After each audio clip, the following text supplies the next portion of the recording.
تھا ذوالفقار سے اب میری جنگ دیکھ، چل میرے ساتھ ساتھ ذرا میرا رنگ دیکھ، اس پاس میں لڑائی کا میرا بھی ڈھنگ دیکھ، راہ حیات کتنوں پہ کرتا ہوں تنگ دیکھ، مانا تو ذوالفقار ہے مرحم شکار ہے، لیکن یہ دیکھ کون یہ مجھ پر سوار ہے۔ اعوذ باللہ من الشیطان اللعین الرجیم، بسم اللہ الرحمن الرحیم، الحمد للہ وکفا وسلام علی عبادہ الذین اصطفیٰ۔ درود بھیجیے محمد و آلہ۔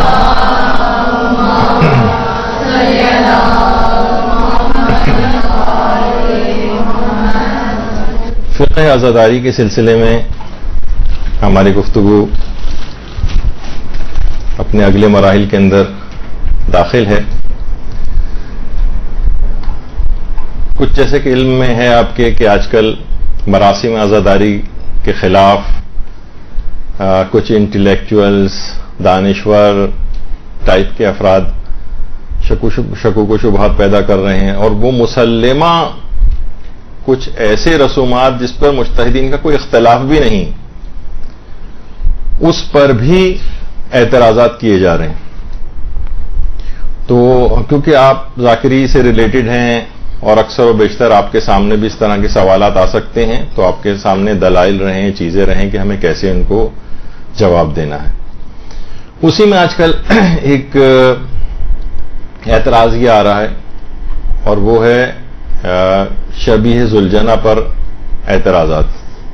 اب دیکھیے، اسلام میں شروع ہی سے یادگاریں بنانے کا ایک طریقہ کار رائج رہا ہے، ہمیشہ سے رہا ہے۔ خود اگر حج کی بھی اگر آپ مثالیں اس کے اندر دیکھیں تو آپ نے دیکھا ہوگا کہ خانہ کعبہ کے صحن میں مقام ابراہیم کے نام سے ایک یادگار ہے۔ یہاں پر حضرت ابراہیم علیہ السلام نماز پڑھا کرتے تھے، اور اس شوکیس کے اندر جسے مقام ابراہیم کہا جاتا ہے، حضرت ابراہیم کے قدموں کے نشانات ہیں۔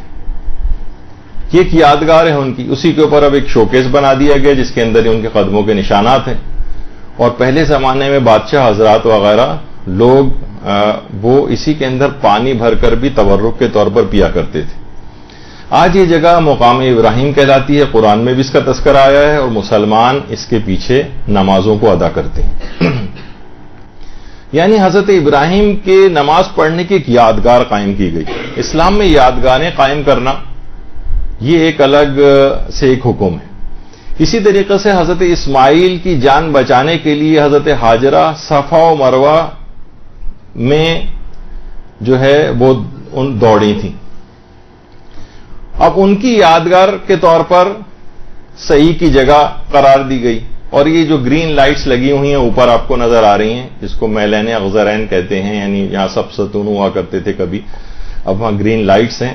یہاں پر مردوں کے لیے حکم ہے کہ وہ حضرت ہاجرہ کی شبیہ بن کر یہاں پر ہرولہ کریں، تیز تیز چلیں، یعنی بذات خود زندہ انسان بھی حضرت ہاجرہ کی شبیہ بنے اور یہاں پر تیز تیز چلیں، جس طریقے سے حضرت ہاجرہ یہاں پر دوڑی تھیں۔ مردوں کے لیے ایک مستحب حکم ہے۔ تو اس طرح سے ارکان حج کے اندر بھی شبیہیں اور یادگاریں قائم کرنے کا ایک سلسلہ جاری ہوا۔ اچھا، صرف یہ دیکھیے، شبیہیں اور یادگاریں قائم کرنا یہ صرف مسلمانوں کے اندر ہی رائج نہیں، غیر مسلموں کے اندر بھی یادگاریں منائی جاتی ہیں۔ مثلا اگر آپ دیکھیں، عیسائی ایک بے جان صلیب جس کو کہا جاتا ہے، اس کو ایک نشان کے طور پر، ایک یادگار کے طور پر لگاتے ہیں۔ ان کے ہر گرجا گھر کے اوپر آپ کو یہ لگی ہوئی نظر آئے گی۔ عیسائیوں کی گردن کے اندر یہ صلیب آویزاں جو ہے وہ نظر آتی ہے۔ تو یہ اس طرح سے یادگاریں قائم کرنے کا صرف مسلمانوں یا شیعوں کے اندر ہی صرف یہ مسئلہ نہیں ہے، بلکہ غیر مسلم بھی اس کو اپنے طور پر یادگاریں قائم کرتے ہیں۔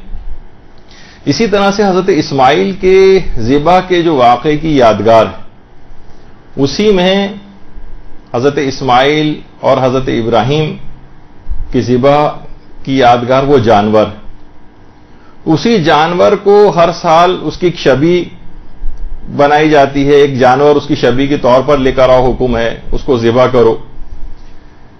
اب ظاہر ہے کہ اسلام نے ہندوؤں کی طرح سے اس جانور کی پوجا پاٹ کرنے سے تو منع کیا ہے، لیکن بہرحال اسلام یہ کا ایک مزاج ہے وہ کہ قابل تعریف صفات کسی بھی شخص کے اندر ہوں، کسی جانور کے اندر ہوں، حتیٰ کہ جمادات کے اندر ہوں، اسلام اس کی قدر شناسی کی تعریف کرتا ہے، اور انسان کی انسانیت اسے کسی حیوان کی قدر شناسی پر بھی مجبور کرتی.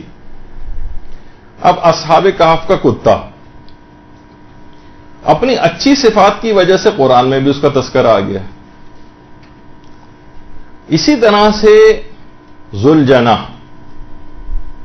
جس کا اصلی نام کیا ہے اس پہ علماء کی ایک بحث ہے کہ بہت زیادہ جو معتبر منابع ہیں اس کے اندر لفظ ذوالجناح تو نہیں آیا ہے، البتہ مرتجز کے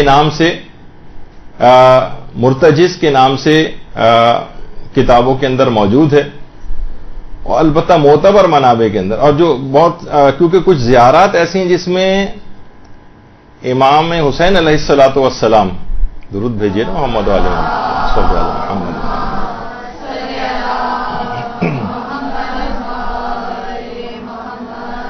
اس میں جیسے کہ زیارت نائیہ میں بھی امام کے اس گھوڑے کو جواد کہا گیا ہے، لیکن اصل نام اس کا مرتجز تھا. البتہ کچھ کتابیں اور ہیں مصائب وغیرہ کی، مثلا روضۃ الشہداء، اس کے اندر لفظ ذوالجناح بھی آیا. اچھا، اب ایک پہلے چیز ہے کہ ذوالجناح کی وجہ تسمیہ کیا ہے، اس کو ذوالجناح کیوں کہتے ہیں. دیکھیے کچھ افراد، ویسے اس کے لفظی معنی کیا ہیں؟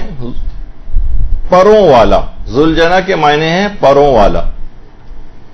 کچھ افراد کا یہ کہنا ہے، لیکن یہ کوئی ویسا عمومی طور پر ذاکرین سے آپ نے سنا ہوگا کہ اس کو جو پروں والا کہا جاتا ہے تو ظاہر ہے اس کو کوئی ویسے پر تو نہیں تھے کوئی، پھر کیوں کہا جاتا ہے؟ اکثر ذاکرین یہ کہتے ہیں کہ اس نے امام حسین علیہ الصلوۃ والسلام جب زخمی ہو گئے تھے، اللہم صلی علی محمد وعلی محمد، تو یہ امام حسین کے گرد چکر لگا رہا تھا اور اپنے جسم پر ان سب تیروں کو لے رہا تھا، تو اس کے جسم پر دائیں بائیں اطراف میں سب تیر پیوست تھے، اور اس طرح سے جس طرح ایک پر نما ایک اس کی ایک شکل ہو گئی تھی، جس طریقے سے ایک پر سے نکلے ہوئے جبکہ وہ تیر تھے، تو ایسا لگ رہا تھا. لیکن علماء نے کہا کہ نہیں، اس کی ایک اور وجہ ہے کہ اس کی ایک وجہ یہ ہے کہ یہ بہت زیادہ تیز رفتار تھا. دیکھیے گھوڑے کی صفات کے اندر سے بھی ایک چیز آتی ہے کہ ذوالجناح یعنی پروں والا، یعنی گویا جس طریقے سے اڑتا ہوا اتنا تیز رفتار جیسے گویا اڑ رہا ہو، اس وجہ سے اس کو ذوالجناح جو ہے کہا جانے لگا. تو گھوڑے کی جو صفات ہیں اس میں سے ایک صفت یہ کہ وہ اتنا تیز رفتار ہو کہ نہ تو دشمن اگر اس کے پیچھے لگ جائے تو وہ دشمن کے بھی قابو میں نہیں آئے، اور اگر دشمن بھاگ رہا ہو تو اس کا پیچھا بھی کر سکے. تو بہت زیادہ تیز رفتار تھا، تو اپنی اس تیز رفتاری کے باعث اس کو ذوالجناح کہا جانے لگا. اچھا، اب اس کی ذوالجناح کی جو فداکاری ہے اور جو قدردانی کی جاتی ہے اس کی کیا وجہ ہے؟ دیکھیے علماء کہتے ہیں کہ یہ خود بھی کتنا پیاسا تھا، اتنا پیاسا کہ آپ خود اندازہ لگائیں کہ وہ جگہ، وہ مقام کہ جہاں پر 6 ماہ کے حضرت علی اصغر کے لیے 2 گھونٹ پانی دستیاب نہ تھا، وہاں گھوڑوں کو پانی کب ملنا تھا. اور یہ جو گھوڑے تھے یہ تو عام افراد سے بھی زیادہ پیاسے تھے. کربلا کی شدید ترین گرمی، بار بار امام کے ساتھ ذوالجناح کا میدان میں جانا، وہاں سے واپس آنا، اور میدان سے خیمہ گاہ سے میدان، حملے، لڑائیاں، ساری آمد و رفت اسی پیاسے گھوڑے پر ہوئی ہے جو نہ جانے کب سے پیاسا تھا. اچھا، آغاز جنگ جس وقت ہوا ہے اس وقت تیروں کی ایک بارش ہوئی تھی، تو 50 کے قریب امام کے اصحاب، جس میں بنو ہاشم کے کتنے شہزادے بھی تھے، وہ حملہ اولا جس کو کہا جاتا ہے اسی کے اندر شہید ہو گئے تھے. ابھی جنگ سٹارٹ بھی نہیں ہوئی تھی، اور اتنے زیادہ تیر آئے تھے کہ آپ سوچئے کہ 50 افراد اس تیروں کی زد میں آ کر شہید ہوئے ہیں. تو آیت اللہ علی نقی نقن صاحب نے لکھا ہے باقاعدہ کہ آپ خود سوچیں گے جب لوگ اتنے شہید ہوئے ہیں اس کے اندر تو اس میں کون کہہ سکتا ہے کہ یہ گھوڑے اس میں زخمی نہیں ہوئے ہوں گے اور ان کو تیر نہیں لگے ہوں گے. تو ان کا کام ایک مددگار کے طور پر بھی تھا اور باقاعدہ اس نے کس طرح سے حفاظت کی تھی کہ روایتوں میں کہ 40 افراد کو روایتوں میں بعض میں 80 کا بھی عدد ہے کہ صرف اپنے سموں سے مار مار کے ہلاک و زخمی کیا تھا اس نے. تو دشمن کو زد پہ لیتا تھا ذوالجنا اور ان کے وار کو خالی دیتا تھا, گرتے ہوئے دشمنوں کو رونتا تھا. اس پورے ماحول میں اس گھوڑے کی پیاس, اس کے سینے کا التہاب, اس کے باوجود جب بھی کبھی, جیسے کہ روایتوں کے اندر بھی ہے کہ جب فرات کا دامن خالی ہوا تھا اور امام حسین نے گھوڑے کو نہر فرات کے اندر ڈالا تھا, تو نقن صاحب فرماتے ہیں کہ فرات کی موجیں اس بات کی گواہی دیں گی کہ گھوڑے نے شدید پیاسا ہونے کے باوجود بھی پانی سے اپنی گردن کو ہٹا لیا تھا, اپنے سر کو کچھ بلند کر لیا تھا, اپنے منہ کو بند کر لیا تھا اور زبان بے زبانی سے کہہ رہا تھا کہ مولا جب تک آپ سیراب نہ ہوں گے میں بھی پانی نہیں پیوں گا. تو امام حسین علیہ السلام بھی فرات سے پیاسے باہر نکلے. اللہم صلی علی محمد و آل محمد. اور یہ گھوڑا بھی وہاں سے پیاسا آیا اور پھر اس کے بعد وہ جنگ ہوئی اور اس کے بعد امام حسین علیہ السلام شہید ہو گئے اور اب اس گھوڑے کی پشت جو تھی وہ اپنے سوار سے خالی ہو گئی. چاروں طرف سے اس کے مالک کو اشقیاء نے جو گھیر لیا تھا اور اب مدافعت کا کوئی موقع باقی نہیں بچا تھا اور میدان جنگ دشمنوں سے مکمل طور پر بھرا ہوا تھا. کوئی دوست موجود نہیں تھا اور اس کا راکب, اس کا سوار اپنی حقیقی منزل تک پہنچ چکا تھا اور شہید ہو چکا تھا. اب اس گھوڑے کے پاس اپنے فرض کا احساس تھا اور ان بےکس عورتوں اور بچوں کے پاس کہ جو کہ اپنے والی اور وارث کے منتظر تھیں, اس کی پوری کوشش یہ رہی کہ ان تک اس خبر کو جا کر پہنچائے. روایتوں میں کہ اس نے اپنی پیشانی کو امام حسین کے خون سے رنگین کیا اور سیدھا چلتا ہوا خیموں کی طرف آیا اور ہنہنا کر باقاعدہ آواز نکالی. یہ ساری بیبیاں جو ہیں وہ خیمے کے دروازے پر آئیں, دیکھا کہ اس کی زین بالکل خالی ہے اور زین خالی ہے اور باگیں کٹی ہوئی ہیں, پیشانی خون سے رنگین ہے اور تیر جسم کے اندر ذوالجنا کے پیوست.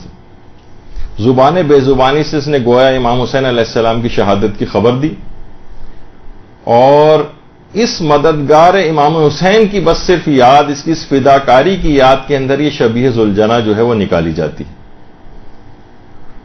اور جب تک امام حسین علیہ السلام کا نام زندہ رہے گا ان کے اس اسب باوفا ذوالجنا کا نام بھی ہمیشہ زندہ رہے گا.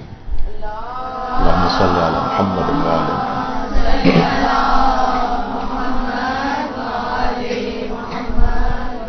اس پر اعتراض کرنے والوں کے دل لگتا ہے کہ محبت سے خالی ہیں, عاطفت سے خالی ہیں, قدر شناسی کے جذبات کے ساتھ خالی ہیں. باقاعدہ آقا حسین انصاریان, ان کی جو مقتل سید الشہداء ہے اس میں انہوں نے لکھا ہے کہ امام کی شہادت کے بعد اس نے اپنے لبوں سے امام کے جسم اقدس کے بوسے لیے تھے. باقاعدہ مقتل سید الشہداء میں آیت اللہ حسین انصاریان نے اس بات کو لکھا ہے اور کافی دیر تک یہ امام کے جسم اطہر کا استشمام کرتا رہا, سونگتا رہا تھا ان کی شہادت کے بعد. اور امام زمانہ علیہ الصلوۃ والسلام نے بھی اللہم صلی علی محمد و آل محمد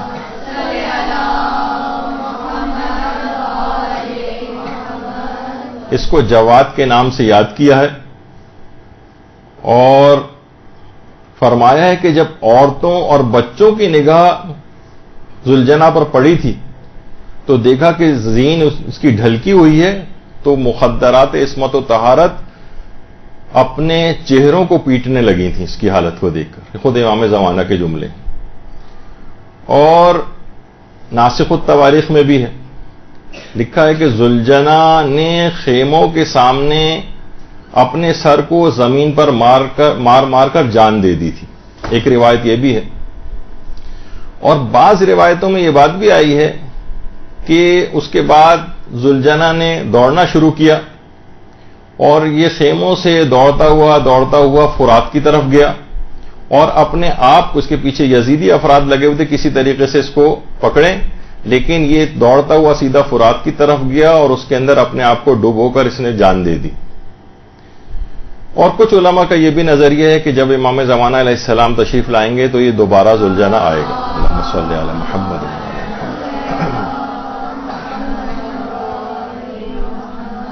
اس کے بعد یہ غائب ہو گیا. تو اس کے مختلف الگ الگ روایات میں ہے کہ اس کے بعد ذوالجنا کہاں گیا، تو اس کے لیے الگ الگ جو روایتیں ہیں بہرحال. تو اب دیکھیے یہ انہی کو کہا جاتا ہے نشانیاں غم امام حسین کے شعائر، جن کو کہا جاتا ہے شعائر حسینیہ. یہ نشانیاں، شاعر پچھلی دفعہ بھی گفتگو میں ذکر ہوا تھا، نشانیوں کو کہا جاتا ہے. نشانیوں کو دیکھ کر یاد آتا ہے کہ ایسے کیا چیز ہوئی تھی. دیکھیے آپ دنیا کو کیسے بتائیں گے پکڑ کر ایک شخص کو کہ 6 ماہ کے بچے کی شہادت ہوئی تھی، کس کو پکڑ کر آپ مصائب کو سنائیں گے. لیکن اگر صرف اور صرف لوگ اب کہنے لگیں کہ بھئی یہ شاعر بدعت ہیں، یہ نشانیاں جو ہیں بدعت ہیں، تو ان کو کہا جائے جیسے میں نے ابھی کہا کہ کیسے حضرت علی اصغر کی شہادت کو آپ دنیا کے سامنے پیش کریں گے. فقط جھولا نظر آئے گا اور کتنے ہی لاکھوں لوگ دیکھتے ہی سمجھ جائیں گے کہ امام کا کوئی بچہ تھا جو کہ اس جنگ کے اندر شہید ہوا ہے. شبیہیں بنانے کا ایک خاص علماء نے جو اس کی اجازتیں دی ہیں اور یہ مراسم کے اندر رائج ہیں، یہ ابس نہیں، ان کی بہت اس کے پیچھے فلسفی. تو دنیا کی فوراً سمجھ میں آ جائے گا. اور اس کے علاوہ جب یہی وجہ ہے کہ کتنی بہترین طریقے سے خود کربلا کے اندر جھولے وغیرہ نکالے جاتے ہیں، اور تاکہ ایک ویژول امپیکٹ ہوتا ہے، فوراً یاد آتا ہے کہ جھولا کس سے منسوب ہے، کون سا ظلم ہوا تھا، اچھا علی اصغر کس طرح سے شہید ہوا، اچھا اس طرح سے شہید ہوا. اشقیاء کی شقاوت اس سے ظاہر ہوتی. اسی طریقے سے مثلا علم حضرت عباس علمدار علیہ الصلوۃ والسلام،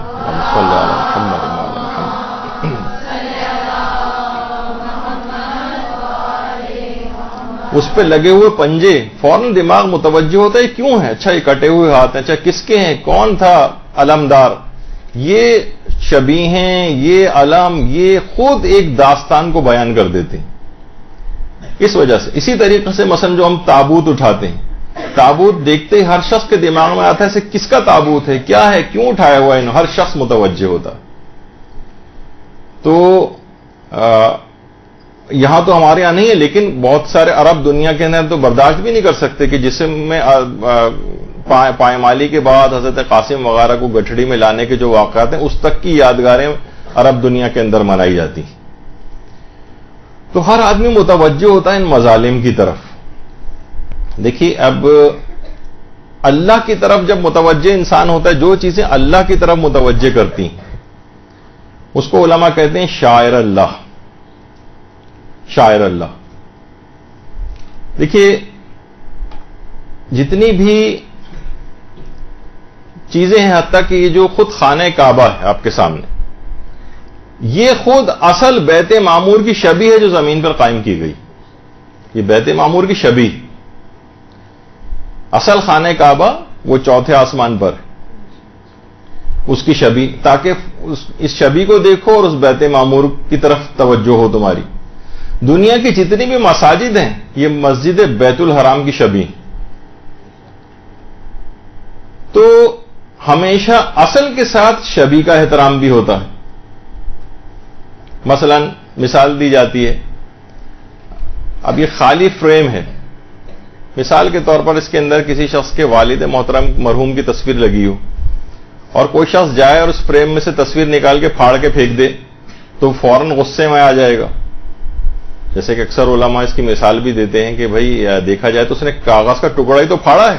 آپ کہیں نہیں بھائی میری ایک الگ حیثیت تھی اس تصویر کی میرے نزدیک.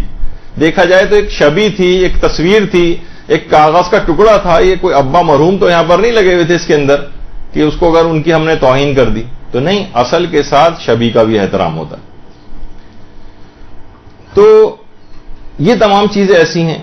اب مثلا دیکھا جائے تو بازاروں کے اندر کتنے ہی ماشکی ہیں جو مشق لے کے پانی وانی ادھر سے ادھر دیتے ہیں. اس کا کوئی احترام ہے؟ نہیں ہے احترام ہے. لیکن اب یہی شبی مشق سکینہ کے نام سے ہو تو اس کا احترام آ جائے گا. منسوب کر دیا آپ نے, اس کی وجہ سے احترام ہے. کتنے جگہوں کے اوپر آپ کو مختلف قسم کے جھنڈے ونڈے لگے ہوئے نظر آتے ہیں. ان کا کوئی احترام ہے؟ نہیں, کوئی احترام نہیں. پھینک سکتے ہیں, وہ کھاڑ کے پھینک دیجیے ان کو. لیکن کیا ہے, حتیٰ کہ اگر پاکستان کا بھی جھنڈا ایک احترام آ جائے گا. اب اگر کوئی اس کی توہین کرے گا, جلائے گا, فوری طور پر پولیس پکڑ کے لے جائے گی. دیکھا جائے تو ہم نے کپڑا ہی تو جلایا ہے, نہیں احترام, اس کی ایک نسبت آ گئی. تو اسی طریقے سے عام جھنڈے کا احترام نہیں ہے, لیکن علم حضرت عباس کا ہم نے منسوب کر دیا کہ حضرت عباس سے نسبت اس کی آ گئی, اب اس کا ایک احترام آ گیا. اسی طرح سے عام گھوڑا ہے, کتنے گھوڑے آپ کو نظر آتے ہیں بازاروں کے اندر چلتے ہوئے, ٹانگوں میں چلتے ہوئے. ریس کورس کے اندر کتنے گھوڑے دوڑتے ہوئے نظر آ رہے ہیں آپ کو. ان کا کوئی احترام نہیں. کبھی آپ نے دیکھا کوئی ان کا جا کر احترام کرتا ہو؟ لیکن نہیں, جب گھوڑا امام حسین سے منسوب ہو جائے گا, شبیہ ان کی بن جائے گی, اب اس کا ایک احترام آ جائے گا. اچھا, لوگ اعتراض کرتے ہوئے کہتے ہیں بھائی یہ نسبت آپ نے خود ہی تو دی ہے, آپ کی دی گئی نسبت سے احترام کیسے آ گیا؟ جی ہاں, خود نسبت دینے سے بھی احترام آ جاتا ہے. مثلا کہا جاتا ہے کہ جناب آپ ایک کپڑا لے کر آئیں, کپڑے کے 2 حصے کریں, ایک حصے سے آپ اس کپڑے سے جزدان بنانے قرآن کا, قرآن نہیں بھی رکھیں گے تو احترام آ جائے گا, اور دوسرا آدھا کپڑا جو آپ نے الگ کیا اس سے گھر کا وہ پوچا ووچا ٹائپ کا بنا دیں, اس سے صفائی شروع کر دیں, اس کا کوئی احترام نہیں. یعنی آپ نے خود ہی نسبت دی قرآن سے ایک چیز کو, اس کا احترام آ گیا, اور دوسرے کو نسبت نہیں دی, اس کا کوئی احترام نہیں. تو اس طرح سے جیسے کہ کہا جاتا ہے غلاف کعبہ, غلاف کعبہ جب تک کعبے کے اوپر لگا بھی نہ ہو, جب تک یہ صرف فیکٹریوں کے اندر تیار ہو رہا ہو, اس وقت بھی اس کا ایک احترام آ جاتا ہے. حالانکہ ہو سکتا ہے نہ لگے, لیکن نہیں, اس کے بعد یعنی آپ خود ہی بنا رہے ہیں کپڑا, خود ہی اس کو ٹانک رہے ہیں, اس کے اوپر چیزیں خود ہی اس کو آرائش دے رہے ہیں آپ, لیکن پھر بھی اس کا ایک احترام آ جائے گا, اس کا ایک احترام. تو حتیٰ کہ اس کے بعد جب یہ خانہ کعبہ کے اوپر نہیں بھی رہتا اور اس سے الگ ہو جاتا ہے, اس کے ٹکڑے اور پیسز کر کے تبرک کے طور پر لوگوں کو دیے جاتے ہیں, وہ اپنی آنکھوں سے لگاتے ہیں, گھر میں لا کر رکھتے ہیں. ٹھیک ہے, اب تو خانہ کعبہ پہ نہیں رہا نا یہ, اس کا بھی احترام ختم ہو جانا چاہیے تھا. ہم نے خود ہی کپڑا بنایا, خود ہی اسے غلاف کعبہ سے نسبت دی, لے جا کر لگایا, اس کو الگ کیا اور احترام آ گیا اس کا.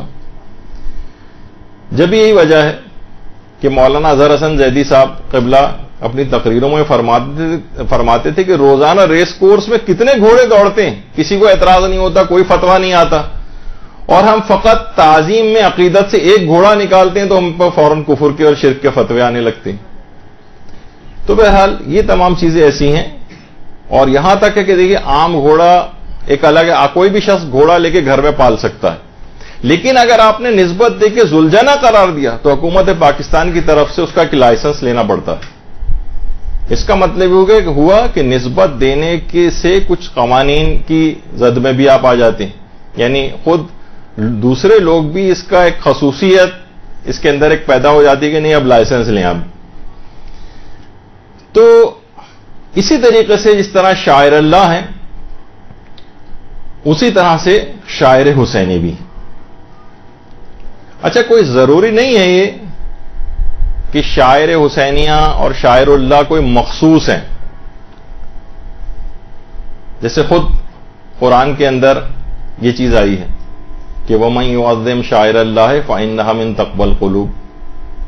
قرآن کے اندر بھی ان کی تعظیم کو تقوی کی ایک نشانی جو ہے وہ قرار دیا گیا ہے. اچھا, قرآن نے کچھ مثالیں بھی دی ہیں کہ شاعر اللہ کون سے ہیں. اچھا, یہ صرف مثالیں, یہ نہیں کہ صرف یہی شاعر اللہ ہیں. مثلا صفا و مروہ کو کہا گیا کہ ان الصفا والمروہ من شاعر اللہ, صفا اور مروہ شاعر خدا میں سے ہیں, من شاعر اللہ. یہ جو لفظ من ہے نا, یہ اگر نہ ہوتا تو پھر یہ ہوتا کہ صرف اور صرف صفا و مروہ ہی شاعر خدا ہے. یہاں من کا اضافہ کر کے 2 جگہوں پہ 2 قرآن نے مثالیں دی اور دونوں کے اندر من آیا ہے. ان الصفا والمروہ من شاعر اللہ, شاعر اللہ میں سے, اس کا مطلب شاعر اللہ بہت سے, اس کے اندر سے ایک صفا و مروہ. پھر اس کے بعد ہے والبدنا جعلناها لکم من شعائر اللہ، جو قربانی کا جانور ہے یہ بھی شاعر خدا میں سے، یہ بھی شاعر اللہ میں سے، یہاں پہ بھی ہے من شاعر اللہ، یعنی اس کے مطلب ہے کہ یہ کوئی مخصوص شاعر خدا نہیں ہے، مخصوص شاعر اللہ نہیں ہے، بلکہ ایک بہت ساری چیزیں ہیں جس کی دو مثالیں دی گئی. تو اچھا، اب ایک اس کے اندر ہے جانور، جانور کو کہا یہ شاعر اللہ میں سے. والبدنا، بدنا جو کہا ہے اس کو جو قربانی کا جانور. اور جمادات میں سے جو دو پہاڑیاں ہیں، صفا پہاڑی اور دوسری پہاڑی ہے مروا پہاڑی. وہ تو پہاڑی بھی نہیں، ٹیلا بھی نہیں کہا جا سکتا اس کو، اب تو اتنی نیچے وہ ہو گئی.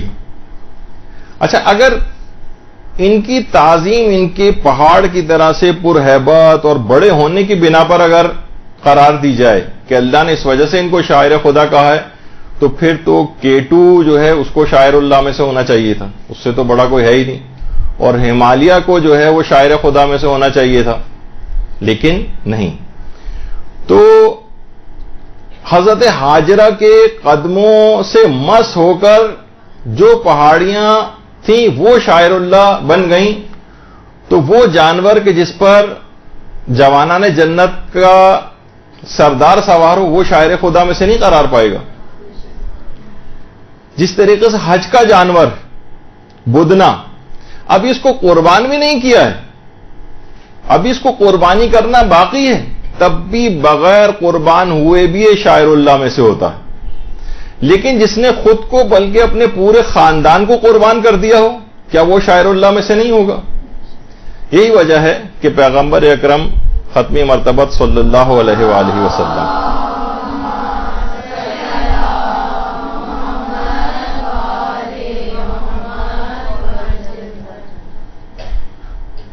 پیغمبر اسلام جو امام حسن اور امام حسین کے بوسے لیا کرتے تھے، کیا وہ نانا ہونے کی وجہ سے لیتے تھے؟ نہیں، وہ شاعر اللہ کا احترام تھا. اچھا، نانا کی محبت ہوتی تو گال کے بچوں کے بوسے لیے جاتے ہیں، رخساروں کے بوسے لیے جاتے ہیں، پیشانی کے بوسے لیے جاتے ہیں، سر کا بوسہ لیا جاتا ہے. مگر ایک نواسے کے دہنے مبارک کے بوسے لیتے تھے، ایک کے گلے کے بوسے لیتے تھے. معلوم تھا کہ یہ شاعر اللہ ہیں. ایک کا دہن زہر دغا سے متصل ہے اور دوسرے کا گلا خنجر جفا سے متصل ہے. آیت اللہ جعفر شوستری نے ایک جملہ لکھا ہے کہ امام حسین جب تشریف لاتے تھے تو پیغمبر اکرم ان کے جسم کے بوسے لیتے تھے اور کہتے تھے کہ اے حسین اپنا پیراہن اٹھاؤ، اپنا لباس اٹھاؤ، اور پیغمبر اکرم ان کے جسم کے بوسے لینے لگتے تھے. تو امیر المومنین علیہ الصلوۃ والسلام ان سے معلوم کرتے تھے اللہم صلی علی محمد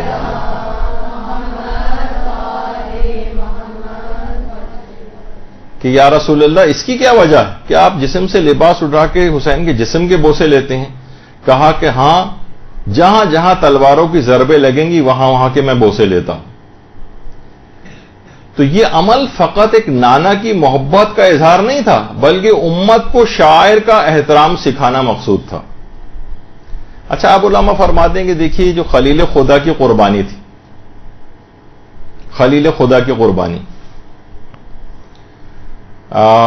مسلمانوں سے اگر آپ پوچھیں کہ اس جانور کو دیکھ کے آپ کو کیا چیز یاد آتی، فوراً وہ کہے گا کہ ہمیں ابراہیم و اسماعیل کی قربانی کی یاد آتی. اچھا، آپ نہ خلیل خدا رہے نہ اسماعیل رہے، مگر پھر بھی اس جانور کو دیکھو اور ان کی قربانی کو یاد کرو. اسماعیل ذبح بھی نہیں ہوئے، قربانی ملتوی ہو گئی. تو وہ اسلام کے جو کہ سابقہ دور کے ایک نبی کی ملتوی قربانی کی یادگار منانے کا حکم دیتا ہے، وہ رسول خدا کے اپنے گھر میں وقوع پذیر ہونے والی قربانی کو کیسے فراموش کر دے گا؟ وہ تو ملتوی شدہ قربانی کی یادگار منانے کا حکم دے رہا ہے، اور جو قربانی حقیقتاً واقع ہو گئی رسول کے گھر میں، وہ کیسے اس کو فراموش کرے گا؟ دیکھیے علماء یہ بھی کہتے ہیں کہ ابراہیم و اسماعیل کی قربانی میں اصل میں دو کردار تھے، ایک ذبح ہونے والا تھا اور ایک ذبح کرنے والا تھا، ایک قربان ہو رہا تھا اور ایک قربان کر رہا تھا، دو چیزیں تھیں نا۔ اچھا، خود امام حسین علیہ السلام دونوں کردار بیک وقت امام کے اندر موجود تھے، امام خلیل بھی تھے اور بیک وقت ذبیح بھی تھے۔ ذبیح رسول اللہ کی نسبت سے تھے، ذبیح رسول اللہ کی نسبت سے تھے، اور خلیل جو تھے وہ حضرت علی اکبر علیہ السلام کی قربانی انہوں نے پیش کی، اور حضرت علی اصغر علیہ السلام کی قربانی انہوں نے پیش کی۔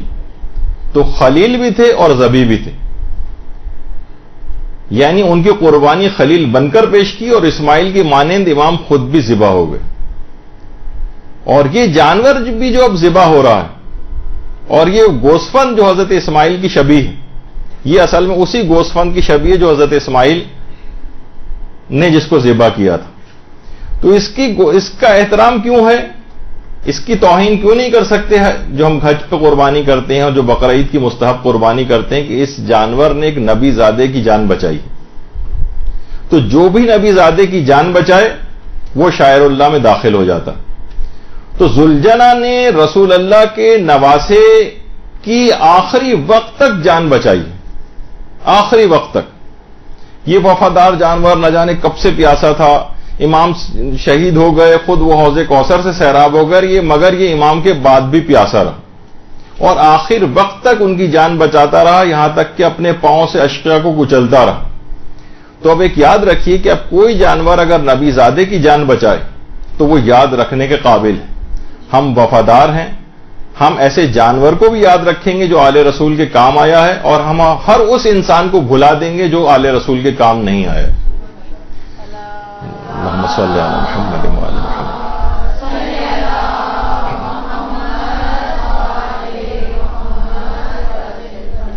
اچھا، جانور کو دوسرے جانور کی شبیہ بنانا تو ہے، بعض اوقات یہ بھی ہوتا ہے کہ انسان بلکہ فخر موجودات بھی شبیہ بنے۔ پیغمبر اسلام ناقے کی شبیہ بن کر اپنی پشت پر حسنین کو سوار نہیں کراتے تھے، اور جب حضرت عمر نے کہا تھا کہ کیسی اچھی سواری ہے شہزادو تمہاری، تو پیغمبر نے کیا فرمایا تھا، یہ بھی تو دیکھو کہ سوار کتنے اچھے ہیں۔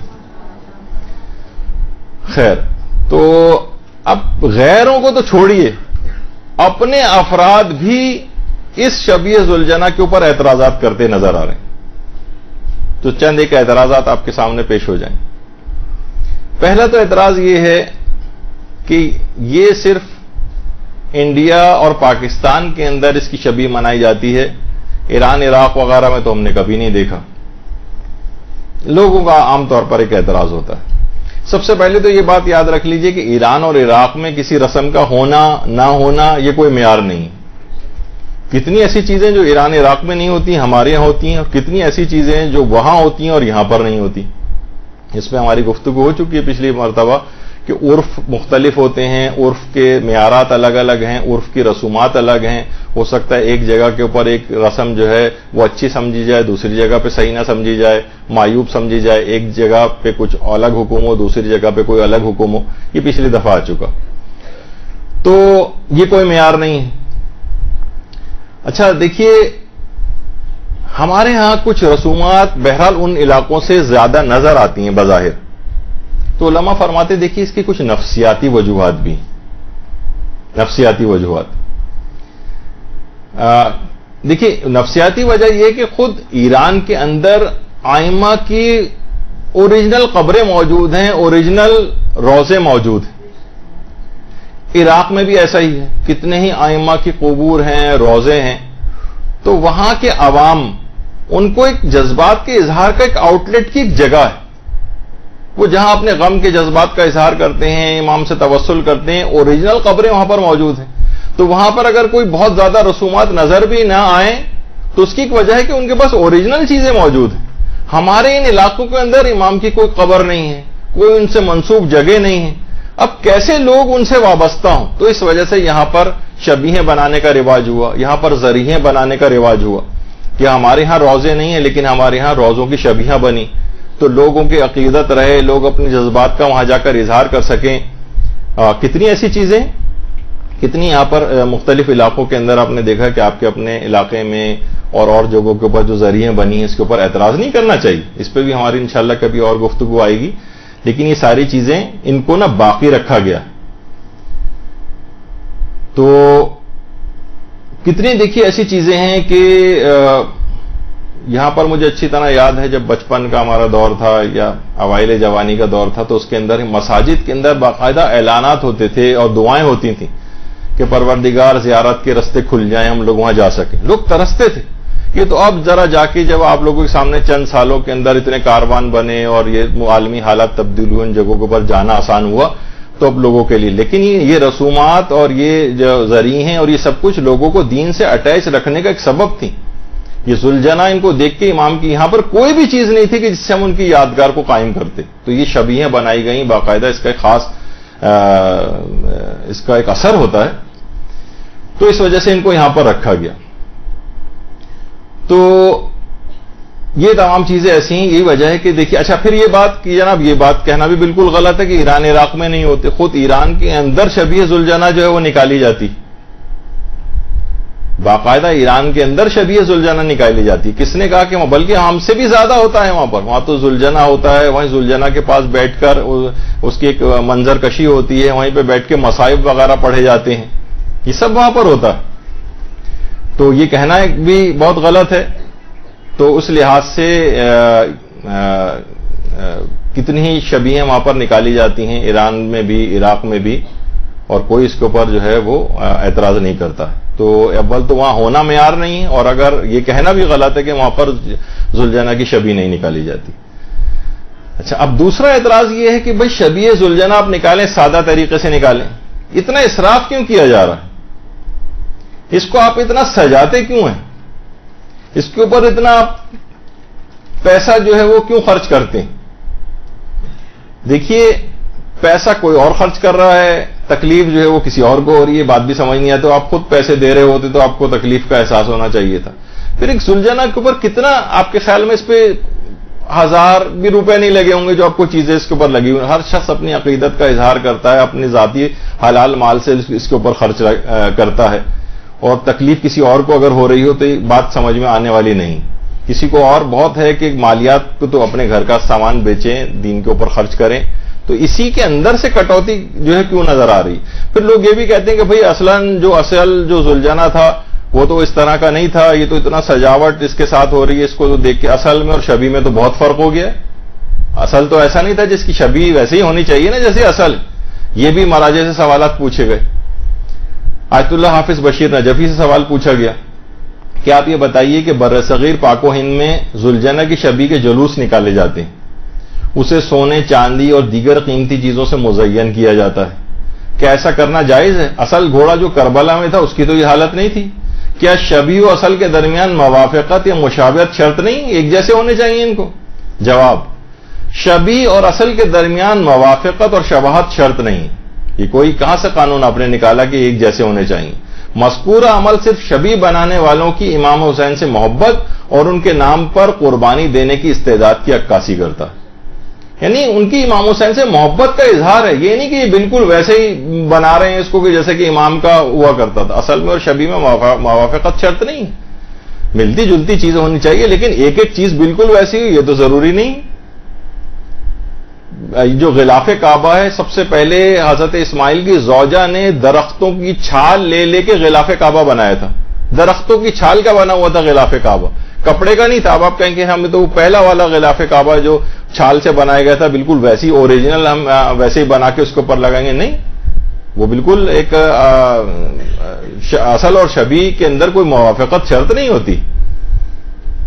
تو یہ والا ایک اعتراض جو کہ بالکل ایک لحاظ سے ایک ویلڈ اعتراض نہیں ہے، لوگ اپنی مرضی سے اپنا حلال مال اس کے اوپر لگاتے ہیں۔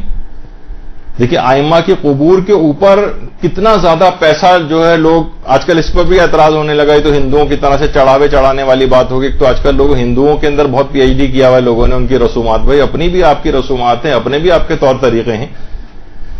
تو ائمہ کے قبور پر لوگ پیسے بھی لے جا کر ڈالتے ہیں. ہم دیکھتے ہیں زری کے اندر کتنے پیسے پڑے ہوئے ہوتے ہیں، حتیٰ کہ عورتیں اپنے زیورات تک زریوں کے اندر ڈالتی ہیں. اور اتنا زیادہ پیسہ وہاں پر اس لحاظ سے اکٹھا ہوتا ہے ائمہ کی زری پر کہ ایک زمانہ گزرا ہے کہ جب حکومت ایران اپنی ضرورتوں کے لیے جب جنگ وغیرہ ہو رہی تھی وہاں پر اس پہ مسلط کی گئی تھی، تو امام رضا علیہ الصلوۃ والسلام کے روضے سے قرض لیا جاتا تھا.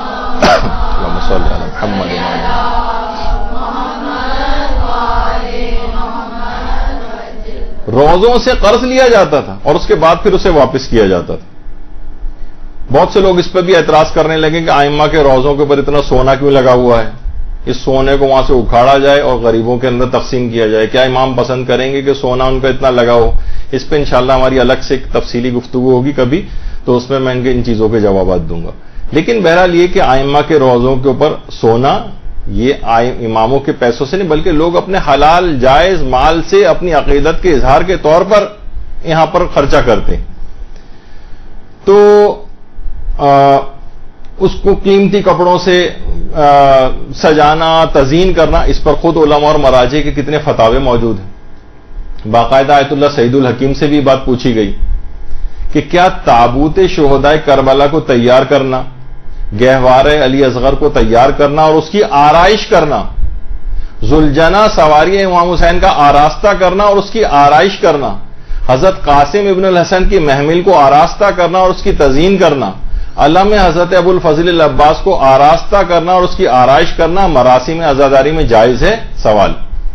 جواب آیت اللہ سعید الحکیم، بذات خود ان کاموں میں کوئی حرج نہیں، کوئی حرج نہیں، بالکل یہ کام جائز ہیں. ان کو سجانا، ان کی تزئین کرنا، ان کی آرائش کرنا، یہ سب جائز ہے. ذوالجناح کو سجانا، یہ سب جائز ہے. اس کے بعد آیت اللہ حافظ بشیر نجفی سے بھی یہ سوال پوچھا گیا کہ آیا ذوالجناح کو اس طرح زینت دینے سے غم و مصیبت سید الشہداء تازہ ہوتی؟ یہ تو ہمیں پھول اور یہ اس کے اوپر یہ سب چیزیں لگی ہوئی ذوالجناح پہ نظر آنا ایک لحاظ سے، اس سے تو ہمیں غم بظاہر یہ لگ رہا ہوتا ہے لوگوں کو، یہ شاید تازہ نہیں ہو رہا، معترضین کو جو لگتا ہے.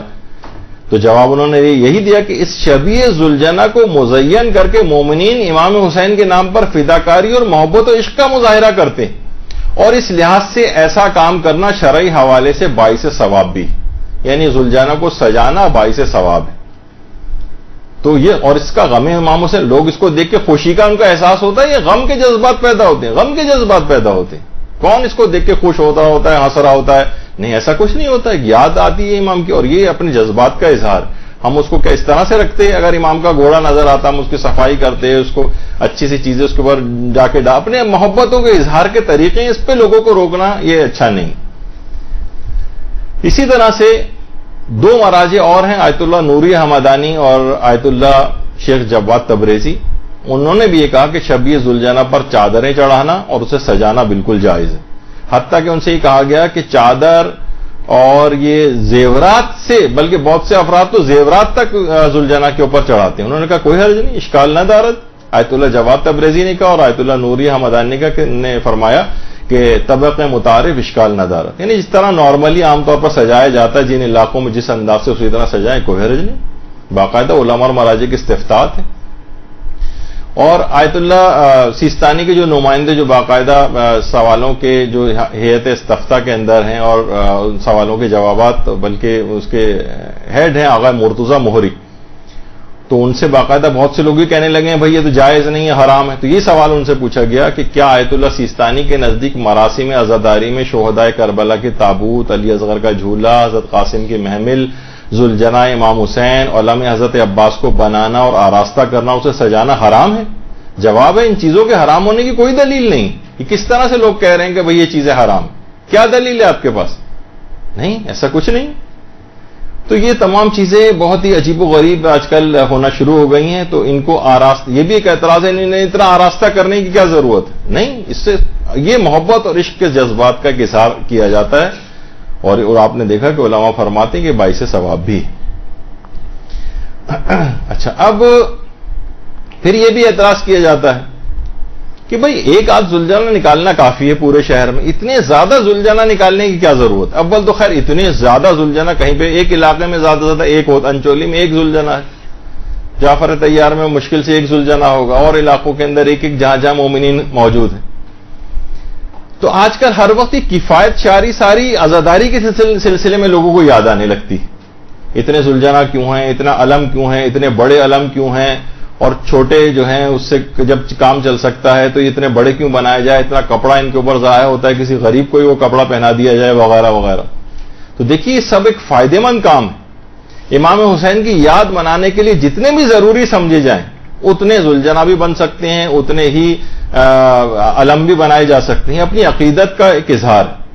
اب مثلا ہم کہیں جیسے انچولی کے اندر ایک ہمارا مدرسہ، مدرسۃ القائم مثلا، اب کتنے ہی مدارس اور یہاں پر آلریڈی موجود ہیں، اور ہماری خواہش ہے کہ اور بھی اس سے بھی زیادہ۔ اب کوئی کہے کہ بھائی انچولی میں ایک مدرسہ کافی، اتنے زیادہ مدرسوں کی کیا ضرورت ہے؟ نہیں، ضرورت ہے۔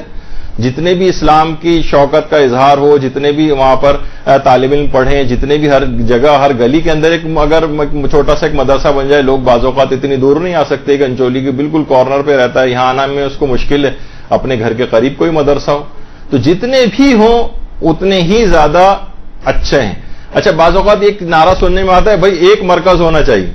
میں اس لحاظ سے کہہ رہا ہوں بھی کہ ہمارے دینی اور وہ جو مختلف مراکز ہیں، بعض اوقات علماء کہتے ہیں کہ نہیں، مراکز بھی ایک سے زیادہ ہونے چاہیے۔ بعض اوقات یہ ہوتا ہے کہ دشمن اپنی ساری فورس لگا کے ایک جگہ پہ ایک مرکز کو ختم کر دیتا ہے، تو اگر کئی مراکز ہوں تو دوسرا مرکز اس کی جگہ کو سنبھال لیتا ہے۔ مثلا جیسے کہ حوض علمیہ ہمارا قوم ہے، ماشاءاللہ سے کیا بہار ہے، کتنے لاکھوں علماء وہاں پر تیار ہو کے نکل چکے ہیں اور نکل رہے ہیں، اور انشاءاللہ نکلتے رہیں گے وہاں سے۔ تو علماء کے جو وہاں دیکھیں کتنے زبردست علماء کے وہاں پر درس خارج، علماء کی ایک بہار ہے جو کہ قوم کے اندر نظر آ رہی۔ اسی طریقے سے یعنی کبھی ایک زمانہ تھا یہیں پر آیت اللہ سید محمد رضا گل پائگانی، تقریباً ایک جوانی کا ان کا دور تھا، اسی معصومہ قوم کے صحنوں میں جو ہے وہ درس دیا کرتے تھے۔ اسی طریقے سے نجف اشرف ہے ہمارا، نجف میں علماء کے اس طرح سے دروس ہوتے تھے، اور آیت اللہ خوئی وہاں پہ مسجد خضرا کے اندر جو ہے وہ درس دیا کرتے تھے۔ اور اب وہی اب دیکھیں کتنے بڑے بڑے ایسے ادوار وہاں پر آئے ہیں کہ بیچ میں حوضہ لوگ وہاں کم جانے لگے تھے، کتنی مشکلات ہو گئی تھیں صدام وغیرہ کے دور میں، تو ہمارا دوسرا مرکز قوم موجود تھا، وہ طاقتور ہوتا چلا گیا۔ تو دشمن اگر ایک مرکز کے اوپر وہ رہے تو دوسرا مرکز ہونا چاہیے۔ کتنے ہمارے ایسے مراکز ہیں، اگر آپ دیکھیں باقاعدہ ہلا میں ہمارا ایک حوضہ علمیہ رہ چکا ہے، اسی طریقے سے مثلا جبل عامل میں رہ چکا ہے، اور سامرہ میں اور مختلف جگہوں پہ، تو ہر جگہ بھی حوضہ جات بھی ہر جگہ کھلنے چاہیے۔ پاکستان کے اندر بھی ایک اگر علماء کوشش کریں تو یہاں پر بھی ایک بہترین حوضہ جو ہے اسی انداز کا جو ہے وہ بنایا جا سکتا ہے، اور ہر جگہ ہو۔ اللہم صلی علی محمد وعلی محمد۔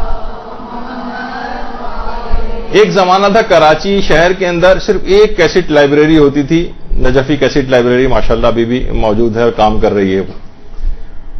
تو باقاعدہ ابھی کے استاد ایک محترم وسیم امام صاحب قبلہ جو ہے، وہ اس زمانے میں آج سے تقریباً 30 سال پرانی بات ہے، 30 یا 35 سال پرانی، تو وہ کسی جگہ کسی عالم دین کے پاس گئے تھے اور ان سے کہا تھا کہ بھائی ہم اپنے علاقے میں بھی کیسٹ لائبریری قائم کرنا چاہ رہے ہیں۔ تو انہوں نے باقاعدہ ان کو ڈانٹا کہ ایک کیسٹ لائبریری ہے تو کیا ضرورت ہے آپ کو دوسری کیسٹ لائبریری بھی بنانے کی اور 1.5 اینٹ کی مسجدیں اپنی بنانے کی، جبکہ اس کے بعد علماء نے وہی تھا کہ ہر علاقے کے اندر جو ہے وہ کیسٹ لائبریری ہونی چاہیے۔ ایک کیسٹ لائبریری کہاں تک لوگوں کی جو ہے وہ پوری کرے گی ضروریات، تو کئی کیسٹ لائبریری نے ایک جال سا پھیل گیا، بک لائبریریز قائم ہو گئی، ہر جگہ کی ضرورت ہوتی۔ تو یہ تمام چیزیں بھی یہ نہیں کہ بس ایک گھوڑا کافی ہے، ایک زلجانہ کافی ہے، ایک علم کافی ہے، ایک تابوت کافی ہے، نہیں، جتنی بھی ضرورت ہوگی، جتنی زیادہ ہوں گی، اتنے ہی مظاہر غم و حزن کے ہر علاقے کے اندر جو ہے وہ نظر آئیں گی۔ تو یہ تمام چیزیں دیکھیے اس طرح سے ہیں کہ ہر علاقے کے اندر جو ہے وہ زلجانہ ہوں، لوگوں کی بہت عقیدتیں وابستہ ہیں، ان کی عقیدتوں سے اس طرح سے نہیں کھیلنا چاہیے کہ آپ اعتراض کر کے ان کو مشکوک بنائیں۔ کتنے لوگ ہیں اس کو ہاتھ لگانے کے لیے اس کو متورک سمجھتے ہیں، اس کو ہاتھ لگاتے ہیں، اس کو پیار کرنے کے لیے آتے ہیں، امام کی باقاعدہ ایک یادگار کے طور پر اس کو دیکھا جاتا ہے۔ کتنے لوگوں کے جذبات اس کے ساتھ وابستہ ہوتے ہیں۔ ان پہ اعتراضات کر کے ان کے جگر کو چھلنی کیا جائے، ان کو مشکوک بنایا جائے، جبکہ ان تمام چیزوں کے اثرات ہوتے ہیں. جب بھی علماء نے ان سب چیزوں کو رائج رکھا ہے، اس کے جائز ہونے کے فتاوے وغیرہ دی، اور یہی چیزیں کہ فوراً دماغی تبادر ہوتا ہے کہ ذوالجناح ہر شخص کو جو آپ کے مذہب کے اوپر نہیں بھی ہے، وہ دیکھ کر فوراً اس کا دماغ متوجہ ہوتا ہے، واقع کربلا کی طرف جاتا ہے کہ ہاں ایک ظلم ہوا تھا، اور اس طریقے سے اسلام کو بچانے کے لیے امام حسین نے قربانی، ان کے خاندان نے قربانی دی. اس کو یاد ایک ویژولائز کرانے کے لیے، ایک پکچرائز کرنے کے لیے یہ ایک سمبولک ایک چیز جو ہے وہ ایک شبیہ بنائی گئی. اس کے اوپر اگر کوئی اعتراض اس لحاظ سے کرے.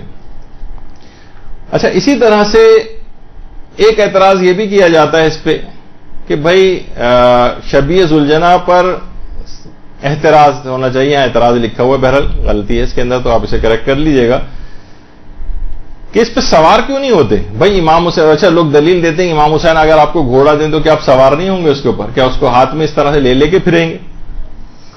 تو دیکھیے، وہ یہ چاہتے ہیں کہ اس کو کوئی مقدس چیز نہ سمجھا جائے، کوئی احترام والی چیز نہ سمجھا جائے. بس ٹھیک ہے، ذوالجناح ہے، اس پہ سواری کر کے پھریے آپ. تو دیکھیے، بہت سی چیزیں ایسی ہوتی ہیں کہ احترام ہوتا ہے ان کا. اب میں ذاتی طور پہ مثال دوں، جب میں نے بہت بچپنے میں قرآن ختم کیا تھا تو ہمارے جو حافظ قرآن تھے، جنہوں نے مجھے خدا غریق رحمت کرے، اب تو انتقال ہو گیا ان کا، انہوں نے مجھے ایک تحفے کے طور پہ ایک بال پوائنٹ دیا تھا. وہ میں نے پتہ نہیں 20-30 سال تک اس کو ابھی بھی ڈھونڈوں تو کسی جگہ مل جائے گا. میں اس کو استعمال نہیں کرتا تھا کہ استعمال ہونے سے اس کی انک وغیرہ ختم ہو جائے گی، پتہ نہیں دوبارہ ریفل اس میں ہو سکے یا نہ ہو سکے. تو میں اپنے پاس سنبھال کے رکھتا تھا اس کو، اور استعمال بھی نہیں کرتا تھا. بس یہ کہ ان کا ایک میرے پاس تھا، مجھے خوشی ہوئی تھی کہ انہوں نے مجھے ایک انعام میں دیا. بچپن کی بات. تو کتنی چیزیں دیکھیے ایسی ہیں کہ وہ احترام کے طور پر اس کے اوپر ذوالجناح پہ سواری نہیں ہوتی. جیسے کہ معالج سبتین کتاب کے اندر بھی علامہ مازندرانی نے بھی لکھا ہے، اسرار الشہادات کے اندر بھی جو ہے یہ بات آئی ہے، ریاض المصائب میں بھی ہے علامہ تنکابنی کی، کہ مرتجز جو تھا ذوالجناح، اس نے شہادت امام حسین علیہ السلام کے بعد کسی کو اپنی پیٹھ پر سوار ہونے نہیں دیا تھا، اور 40 سے زیادہ لوگوں کو ہلاک و زخمی کیا تھا. یعنی خود اس نے بھی اپنی کسی پیٹھ پہ کسی کو سوار نہیں ہونے دیا. بحور الغمہ جو کتاب، اس کے اندر بھی ہے کہ حضرت عباس کے گھوڑے نے بھی حضرت عباس علیہ الصلوۃ والسلام کی شہادت کے بعد کسی کو اپنی پشت پر سوار نہیں ہونے دیا تھا. اچھا، یہ اس کا کہ لوگ اس کو چیزوں کو تبرک کے طور پر سمجھتے تھے، اور جیسے کہ سیرت حلبیہ میں بھی ہے کہ رسول کے ایک صحابی تھے عقبہ بن عامر، پیغمبر اسلام کی سواری پر انہوں نے سوار ہونے سے منع کر دیا تھا روایتوں میں، احترام کی بنا پر، کہ پیغمبر اس کے اوپر بیٹھتے میں کیسے سوار ہو جاؤں. پھر باقاعدہ رسول اللہ نے اجازت دی، بلکہ حکم دیا کہ سواری کرو، پھر وہ اس کے اوپر سوار ہو. تو ایک احترام ہے. جیسے دیبل خزائی، باقاعدہ خوزستان میں شوش کا جو علاقہ ہے، وہاں پر اس صحابی امام جو کہ اشعار کہا کرتے تھے، اور امام نے باقاعدہ ان کو ہدیے کے طور پر پیسے بھجوائے تھے.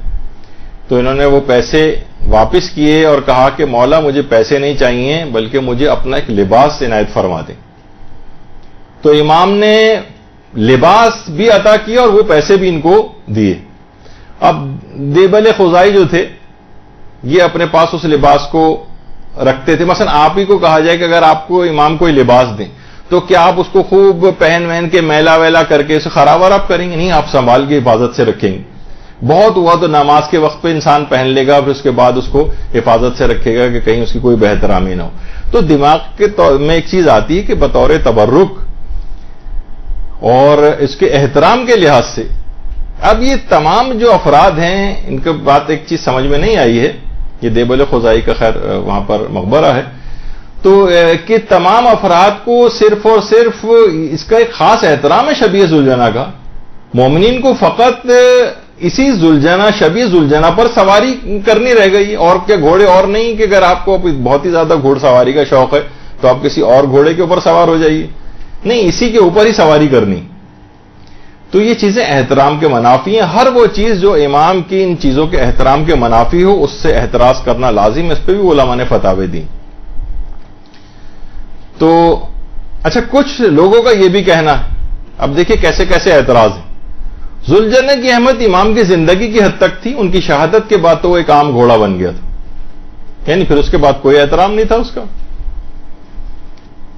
دیکھیں اگر اس بات کو مان لیا جائے, اس بات کو اگر مان لیا جائے کہ اس امام کی زندگی کی حد تک اس کا احترام تھا, اگر بالفرض وہ احترام مانا جائے, ایک ورنہ اس کے بعد ایک عام گھوڑا بن گیا تھا, تو پھر جب خانہ کعبہ کے جو غلاف کے ٹکڑے جب تک خانہ کعبہ تک لگے تب تک احترام ہے, اس کے بعد کیوں ان کا احترام ہے؟ لوگ باقاعدہ لے کے جن کو ٹکڑا ملتا ہے اس کو فریم کر کے گھر میں لگاتے ہیں, اس کو خاص احترام سے رکھتے ہیں, اس کی خاص زیارت ہوتی ہے, لوگ اسے لے لے کے چومتے ہیں. تو یہ تو فطرت انسانی میں اتنا گھٹیا اعتراض ہے کہ اس پہ تو مزید بات کرنی بھی ایک فضول ہے کہ صرف اس وقت تک احترام ان کا تھا جب تک وہ تھے. اس کا مطلب یہ تھا کہ پیغمبر اسلام کے انتقال کے بعد ان سے وابستہ جتنی چیزیں سب کا احترام ختم ہو گیا تھا. پیغمبر کی اونٹنی کا کوئی احترام نہیں تھا, پیغمبر کے حجروں کا کوئی احترام نہیں تھا, پیغمبر کے لباس کا کوئی احترام باقی نہیں تھا. جب تک رسول اللہ کے صحابی تھے, جب صحابی رسول کی وجہ سے صحابی تھے نا, تب تک رسول کے صحابیوں کا احترام تھا. جیسے رسول کا انتقال ہوا, دنیا سے پردہ فرمایا, اس کے بعد صحابہ کا بھی احترام ختم ہو گیا. یہ تو نہیں, انتہائی فضول قسم کی اور حیرت انگیز طور پر اس اعتراض کو اس شخص نے ایک شیعہ منحرف عالم دین جو کہ منحرف ہو کر وہابی مذہب جنہوں نے اختیار کر لیا, اس نے اپنی کتاب کے اندر یہ والا اعتراض کیا کہ اس وقت تک احترام تو اس کے بعد کیا احترام. اچھا, اب کچھ چیزیں ایسی ہیں وہ ابھی آگے چل کر ویسے آخر میں وہ پیش کروں گا. وہ یہ ہے کہ عام طور پر ایک اعتراض کیا جاتا ہے, بھائی یہ کیا آپ نے پوجا پاٹ ٹائپ کی چیز شروع کر دی ہے, اور یہ کہ لوگ ذوالجنہ کے کان میں جا کر اپنی دعائیں کہتے ہیں. دیکھیے سب سے پہلی بات تو یہ ہے کہ کوئی بھی ذوالجنہ سے کوئی دعا نہیں مانگتا, دعا اللہ ہی سے مانگی جاتی.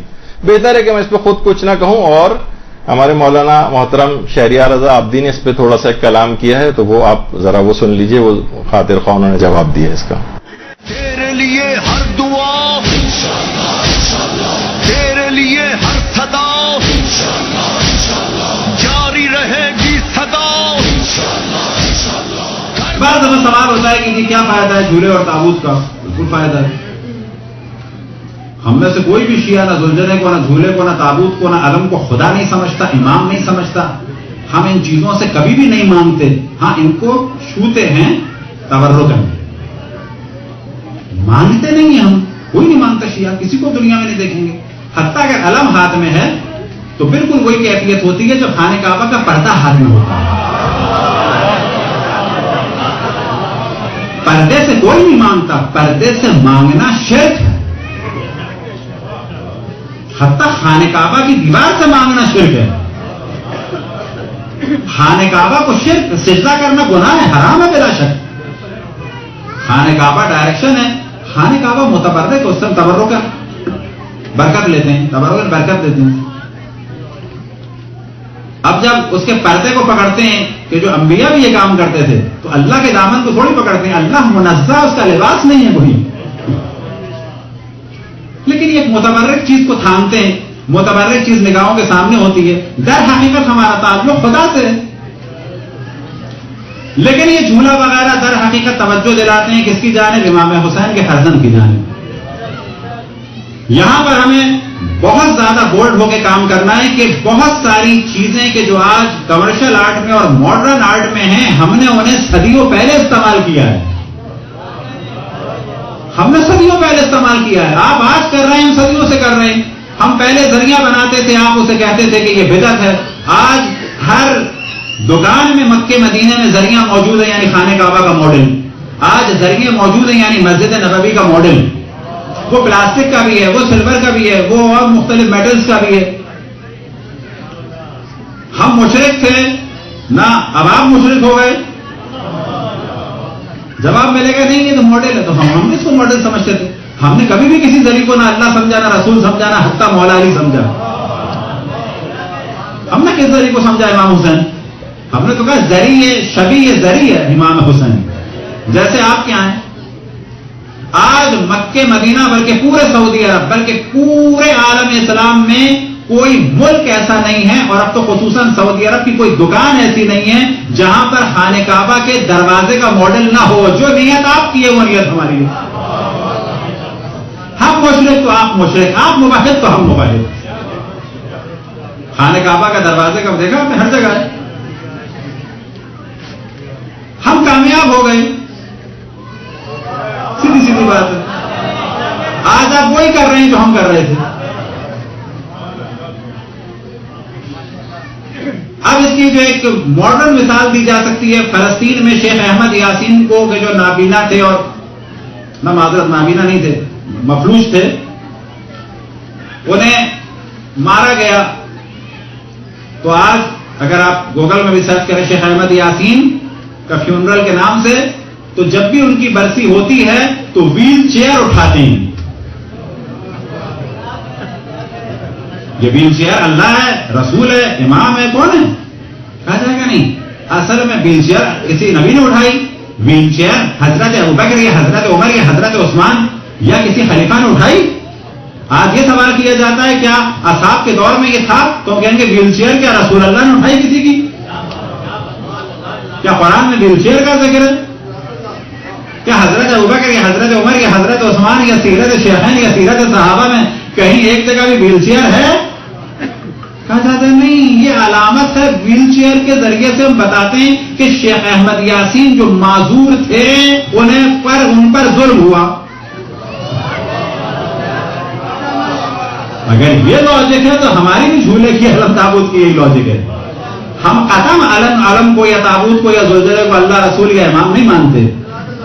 ہمارے جاہل سے جاہل آدمی سے پوچھنا وہ ان میں سے کسی چیز کو نہ اللہ نہ رسول نہ امام اور ان میں سے کسی چیز سے خود نہیں مانگتا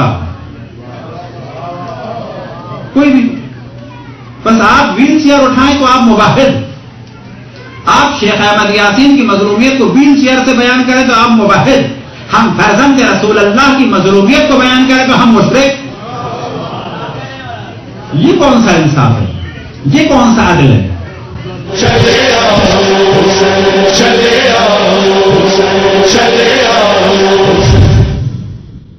تو اصلاً یہ سب چیزیں ان کے اندر ایک تبرک پیدا ہو جاتا ہے، ان کے اندر احترام آ جاتا ہے، ان کے اندر بعض اوقات برکت اور شفا بھی آ جاتی ہے امام حسین سے منسوب چیزوں کے اندر. دیکھیے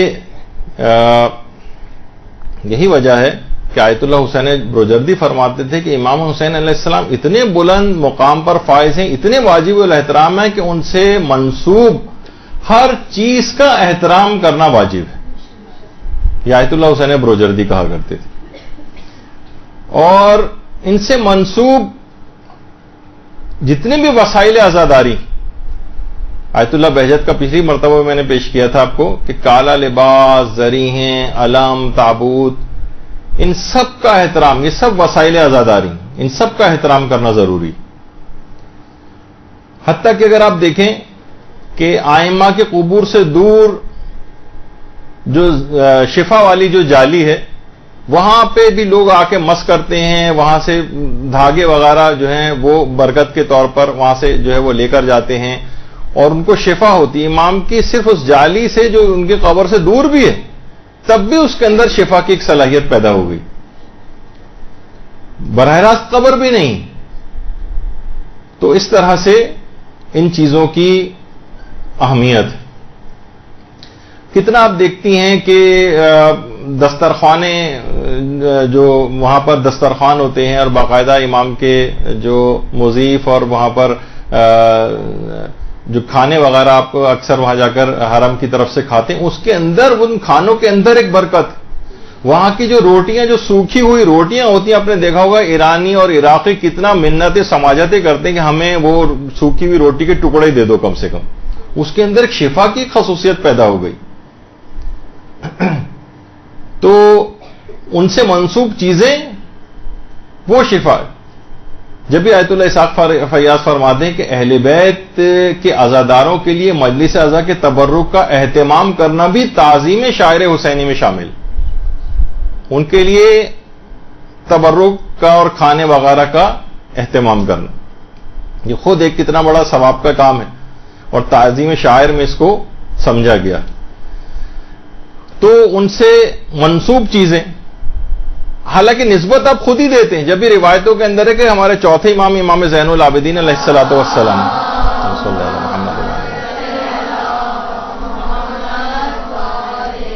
آپ فقیر کو صدقہ دینے کے بعد امام اپنے دانے ہاتھ کو چومتے تھے اور کہتے تھے یہ ہاتھ جو فقیر کا ہے یہ نائب دست خدا ہے، گویا اللہ کے ہاتھ میں گیا ہے، اس کے ہاتھ سے جو میرا ہاتھ ٹچ ہوا ہے گویا اللہ کا ہاتھ ٹچ ہوا ہے اور اب میں اپنے ہاتھ کو بوسہ لے رہا ہوں تبرک کے طور پر. تو یہ سب چیزیں امام کی اس کے اندر موجود ہیں، ان کی سیرت کے اندر بھی اس طرح سے ملتی. یا وہ ایک بہت دفعہ پہلے ہم نے اس کی پوسٹ بھی بنائی تھی اور باقاعدہ علماء نے اس کو لکھا ہے کہ مدرسۃ الواعظین لکھنؤ کے جو پرنسپل تھے مولانا عدیل الاختر صاحب، انہوں نے کہا کہ زمانے طالب علم میں تبرکات کے اوپر بات نکلی تو شمس العلماء سید سبط حسن انہوں نے فرمایا کہ جو شخص کسی مریض کی صحت یابی کے لیے روزہ رکھے اور افطار کے بعد دعا کر کے بستر پر آئے اور کہے کہ اے زہیر ابن قین طبیب لشکر حسینی میرے مرض کے لیے دوا تجویز کر دیجئے، خواب میں ایک بزرگ اس بیماری کا نسخہ اس کو لکھوا دیں گے. یہ انہوں نے بات بتائی، بلکہ انہوں نے اس سے پہلے ایک جملہ کہا تھا جس میں ہم نے نہیں لکھا کہ اگر تم مجھ سے اس بات کا حوالہ نہ پوچھو تو میں تم کو ایک حقیقت بتا سکتا ہوں. بہت سی چیزیں دیکھیے ان کے اس لحاظ سے روایتوں کے حوالے نہیں ہوتے لیکن سینہ بہ سینہ علماء سے چلتی. اچھا، ایک مریض جو طالب علم تھا، یہ طالب علم نے جا کر اپنے گھر میں واقعہ سنایا. اس مریض طالب علم کی بہن نے اپنے بھائی کی صحتیابی کے لیے روزہ رکھ کر حسب ہدایت دعا کی تو خواب میں دیکھا کہ ایک شخص ہے جسے لوگ گھیرے ہوئے ہیں اور وہ مریضوں کو نسخے لکھوا رہے. بہن نے بھائی کے مرض کی دوا چاہی تو اس شخصیت نے کہا کہ وہ خود ہی دوا نہیں کرتا. کہا کہ نہیں، اس نے تو بہت دوائیں کی ہیں. کہا وہ مجلس حسین کا تبرک کیوں نہیں لیتا ہے؟ صبح ہوئی تو خاتون نے واقعہ بیان کیا، بھائی نے تسلیم کیا کہ ہاں بے شک میں بعض حالات ہوتے تھے، رش بہت ہوتا تھا، میں مجلس سے نکلتے وقت تبرک نہیں لیتا تھا، لیکن انشاءاللہ اب آئندہ ایسا نہیں کروں گا، لائن میں بھی لگ کر تبرک لینا ہوا تو لوں گا. اس کے بعد اس مجلس میں گیا اور شریک ہو کر اس نے زحمت اٹھا کے تبرک لیا اور استعمال کیا اور اس کے بعد اس بیماری سے اس کو شفا ہو گئی. اللہم صلی علی محمد و علی محمد. اچھا، اسی زمانے میں واقعہ مشہور ہوا تھا اور اس کے بعد انڈیا کے اخبارات وغیرہ اور رسالوں کے اندر بھی یہ چھپا اور اس کے بعد جن مومنین شیعہ ڈاکٹروں اور حکیموں نے اپنے اپنے مریضوں جو بہت سے ایسے مریض تھے جو کہ لا علاج ہو رہے تھے ان کے لیے اس طرح سے روزہ رکھ کے اسی طرح سے اس میں عمل کیا انہوں نے، تو اس کے بعد ان بہت سے مریضوں کو بھی شفا ہوئی. تو یہ بہت ساری چیزیں ایسی ہیں کہ اب آج کل مادیات کے غلبے اتنے زیادہ ہو گئے ہیں، شکوک و شبہات اتنے زیادہ ہو گئے ہیں، لوگوں کا ان چیزوں پر اعتقاد نہیں رہا ہے کہ ان چیزوں کے اندر کیسے تبرک، مجلس اعضاء کا تبرک ہم نے تو بنوایا، اس میں اس تبرک کی کیا بات ہے، اس میں شفا کی خاصیت کیسے پیدا ہو گئی. تو دیکھیے کتنی چیزیں ایسی ہیں. آیت اللہ محمد حسین طباطبائی کے متعلق ملتا ہے کہ ایک بار محلہ گزر خان قوم میں ایک سید کی مجلس اعضاء میں گئے. ابھی گھر ان کا بن رہا تھا تو انہیں ایک دوسری جگہ بٹھایا گیا علامہ کو. تو انہوں نے صاحب خانہ سے پوچھا کہ اس گھر میں کب سے عزاداری ہو رہی ہے، یعنی جہاں عزا خانہ تھا اس کے علاوہ کسی اور جگہ لے جا کے بٹھا دیا گیا تھا، گھر بن رہا تھا. صاحب خانہ نے کہا 40 سال سے زیادہ ہو گئے. یہ سننا تھا کہ علامہ طباطبائی فوراً اٹھ کر پرانے حصے میں آ گئے جو زیر تعمیر تھا اور فرمایا جو جگہ 40 سال سے امام حسین پر گریے کی گواہ ہو اس میں اتنی پاکیزگی آ جاتی ہے کہ اس سے تبرک حاصل کرنا چاہیے. تو یہ سب چیزیں ان کے اندر ایک دیواروں کے اندر ایک تقدس آ جاتا ہے، ان کے در و دیوار کے اندر ایک تقدس آ جاتا ہے، اس فرش عزا کا ایک تقدس آ جاتا ہے. اسی طرح امام حسین سے منسوب یہ ذوالجناح اس کے اندر بھی اس طرح سے تقدس آ جاتا ہے، اس کا ایک احترام لازم ہو جاتا ہے، اس کی توہین وغیرہ کرنے کی اجازت نہیں.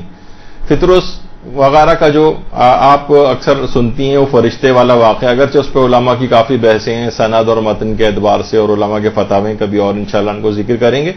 لیکن بہرحال اس واقعے کے اندر کیا تھا کہ اس فرشتے کے بالوں پر امام حسین کے لکڑی کے جھولے سے مس ہونے کی وجہ سے واپس آ گئے. امام حسین کے جسم سے بھی مس نہیں ہوا تھا، صرف ان کے جسم سے متصل جو لکڑی کا جھولا تھا اس کے مس ہونے سے اس کے بالوں پر آ گئے تھے. اس کو کہتے ہیں تبرک. تو اور یہی وجہ ہے کہ یہ سب چیزیں اب یہ فطرس جو ہے باقاعدہ ایران نے اس کے نام پر ایک ڈرون بھی بنایا ہے، اس کا نام فطرس رکھا ہے. تو ان چیزوں کی یادگاریں اس طرح سے ہوتی ہیں، ان چیزوں کی اہمیت ہوتی ہے. بہرحال تو چیزوں سے تبرک، جب یہ علم سے لوگ علم کو کیوں چومتے، وجہ ہوتی ہے نا. علم کو کیوں چومتے ہیں اور پرچم کو کیوں چومتے ہیں؟ بلکہ آپ خود دیکھیں ہمارے مراجے آج کل اس پہ بھی اعتراض ہوتا ہے کہ بھئی اس کو چومنا، ان چیزوں کو تقدس دینا، ایک کپڑا ہی تو ہے، ایک فلاں ہی چیز تو ہے، خود تو آپ نے بنایا، اسی خود بنایا اور خود ہی اس کو جو ہے اس کو مقدس قرار دے کے اس کا بوسہ لے رہے ہیں. اس کی کوئی تک سمجھ میں نہیں آتی لوگوں کو. اب دیکھیے کہ ہمارے جو مراجے ہیں ان کا کیا طریقہ کار ہے. آیت اللہ صافی گل پائیگانی. یا حسین یا حسین یا حسین یا حسین یا حسین یا حسین یا حسین یا حسین مولا کوئی غم نہ یا اللہ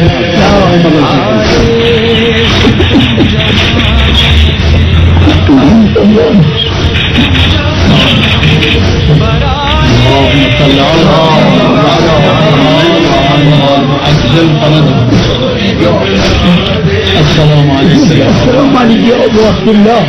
السلام علیکم ورحمۃ اللہ. السلام علیکم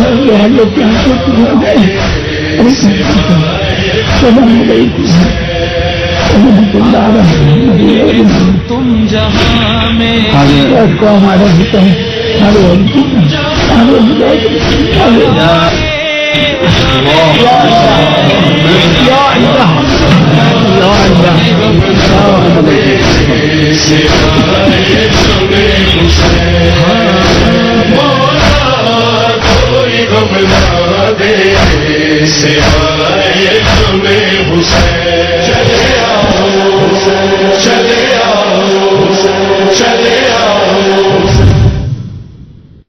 آپ بھی اس لحاظ سے حیران ہوں گے کہ یہ تو کوئی مسلمات ہیں، لیکن اس پہ شکوک و شبہات اٹھائے جا رہے ہیں. جب یہ کلاس لینی پڑ گئی. اور اب آپ علم حضرت عباس کا احترام دیکھیے کہ علماء کس طرح سے کرتے ہیں. یہ وہ علم ہے جس سے شہیدوں کی شان ہے، قربانیوں کا نام وفا کا نشان ہے، بچوں کی آبرو ہے، سکینہ کی جان ہے. علم عباس کا، علم عباس کا، علم عباس کا، علم عباس کا. غازی کے خون سے جو ملی ہے بقا سے، حاصل یہ افتخار رہے گا سدا سے، ہر دور میں اٹھائیں گے اہل عزاء سے.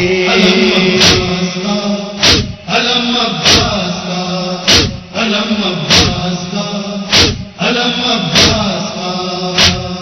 ہم کو جو یہ ترائی میں بحر کرم ملا، تاریخ کو ہلال کہاں یہ حشم ملا، زینب کی یہ دعا تھی کہ ایسا عالم ملا. علم عباس کا، علم عباس کا، علم عباس کا. اچھا، پھر اس کے بعد ایک اعتراض یہ ہوتا ہے، آج اعتراض تو نہیں، البتہ ایک چیز آج کل ہونا شروع ہو گئی ہے کہ ذوالجناح کی جو شبی ہے اگر وہ مر جائے تو اس کے غسل، کفن، دفن بہت سارے لوگ دیکھیے اس طرح سے آج کل کرنے لگے ہیں. اور ایسا بھی ہونے لگا ہے کہ ظاہر ہے کہ بہت سی جگہوں پہ آپ نے دیکھا ہوگا کہ ذوالجناح کو گولی مار کر ختم بھی کیا گیا اس طرح سے، اور کہیں بعض علاقوں کے اندر زہر بھی دیا گیا دشمنان اہل بیت کی طرف سے. تو پہلے تو اس پہ آپ کو فتویٰ دکھا دیا جائے آیت اللہ حافظ بشیر نجفی کا، کہ یہ سوال ان سے پوچھا گیا ہے کہ ذوالجناح کی شبی کے مر جانے کے بعد اس کے غسل و کفن و دفن کی شرعی حیثیت کیا ہے؟ جواب: اگر یہ کام اس نیت سے کیا جائے کہ اللہ کی طرف سے شریعت میں اس کا حکم وارد ہوا ہے تو یہ بہت بڑا گناہ اور بدعت ہے. ایسا کوئی حکم تو نہیں کہ کسی جانور کو غسل، کفن، دفن دیا جائے. لیکن اگر یہ کام جیسے دفن کرنا وغیرہ کی طرف اشارہ ہے، اگر یہ کام فقط شبی ذوالجناح کے عرف عام میں احترام اور اس کے متعلق لوگوں کے جذبات کو مد نظر رکھتے ہوئے کیا جائے تو اس میں کوئی حرج نہیں، اس میں پھر کوئی حرج نہیں. دیکھیے، سب سے پہلی بات یہ کتنے لوگوں نے اس کام کو کیا ہے کہ ذوالجناح کو غسل، کفن، دفن کیا ہو.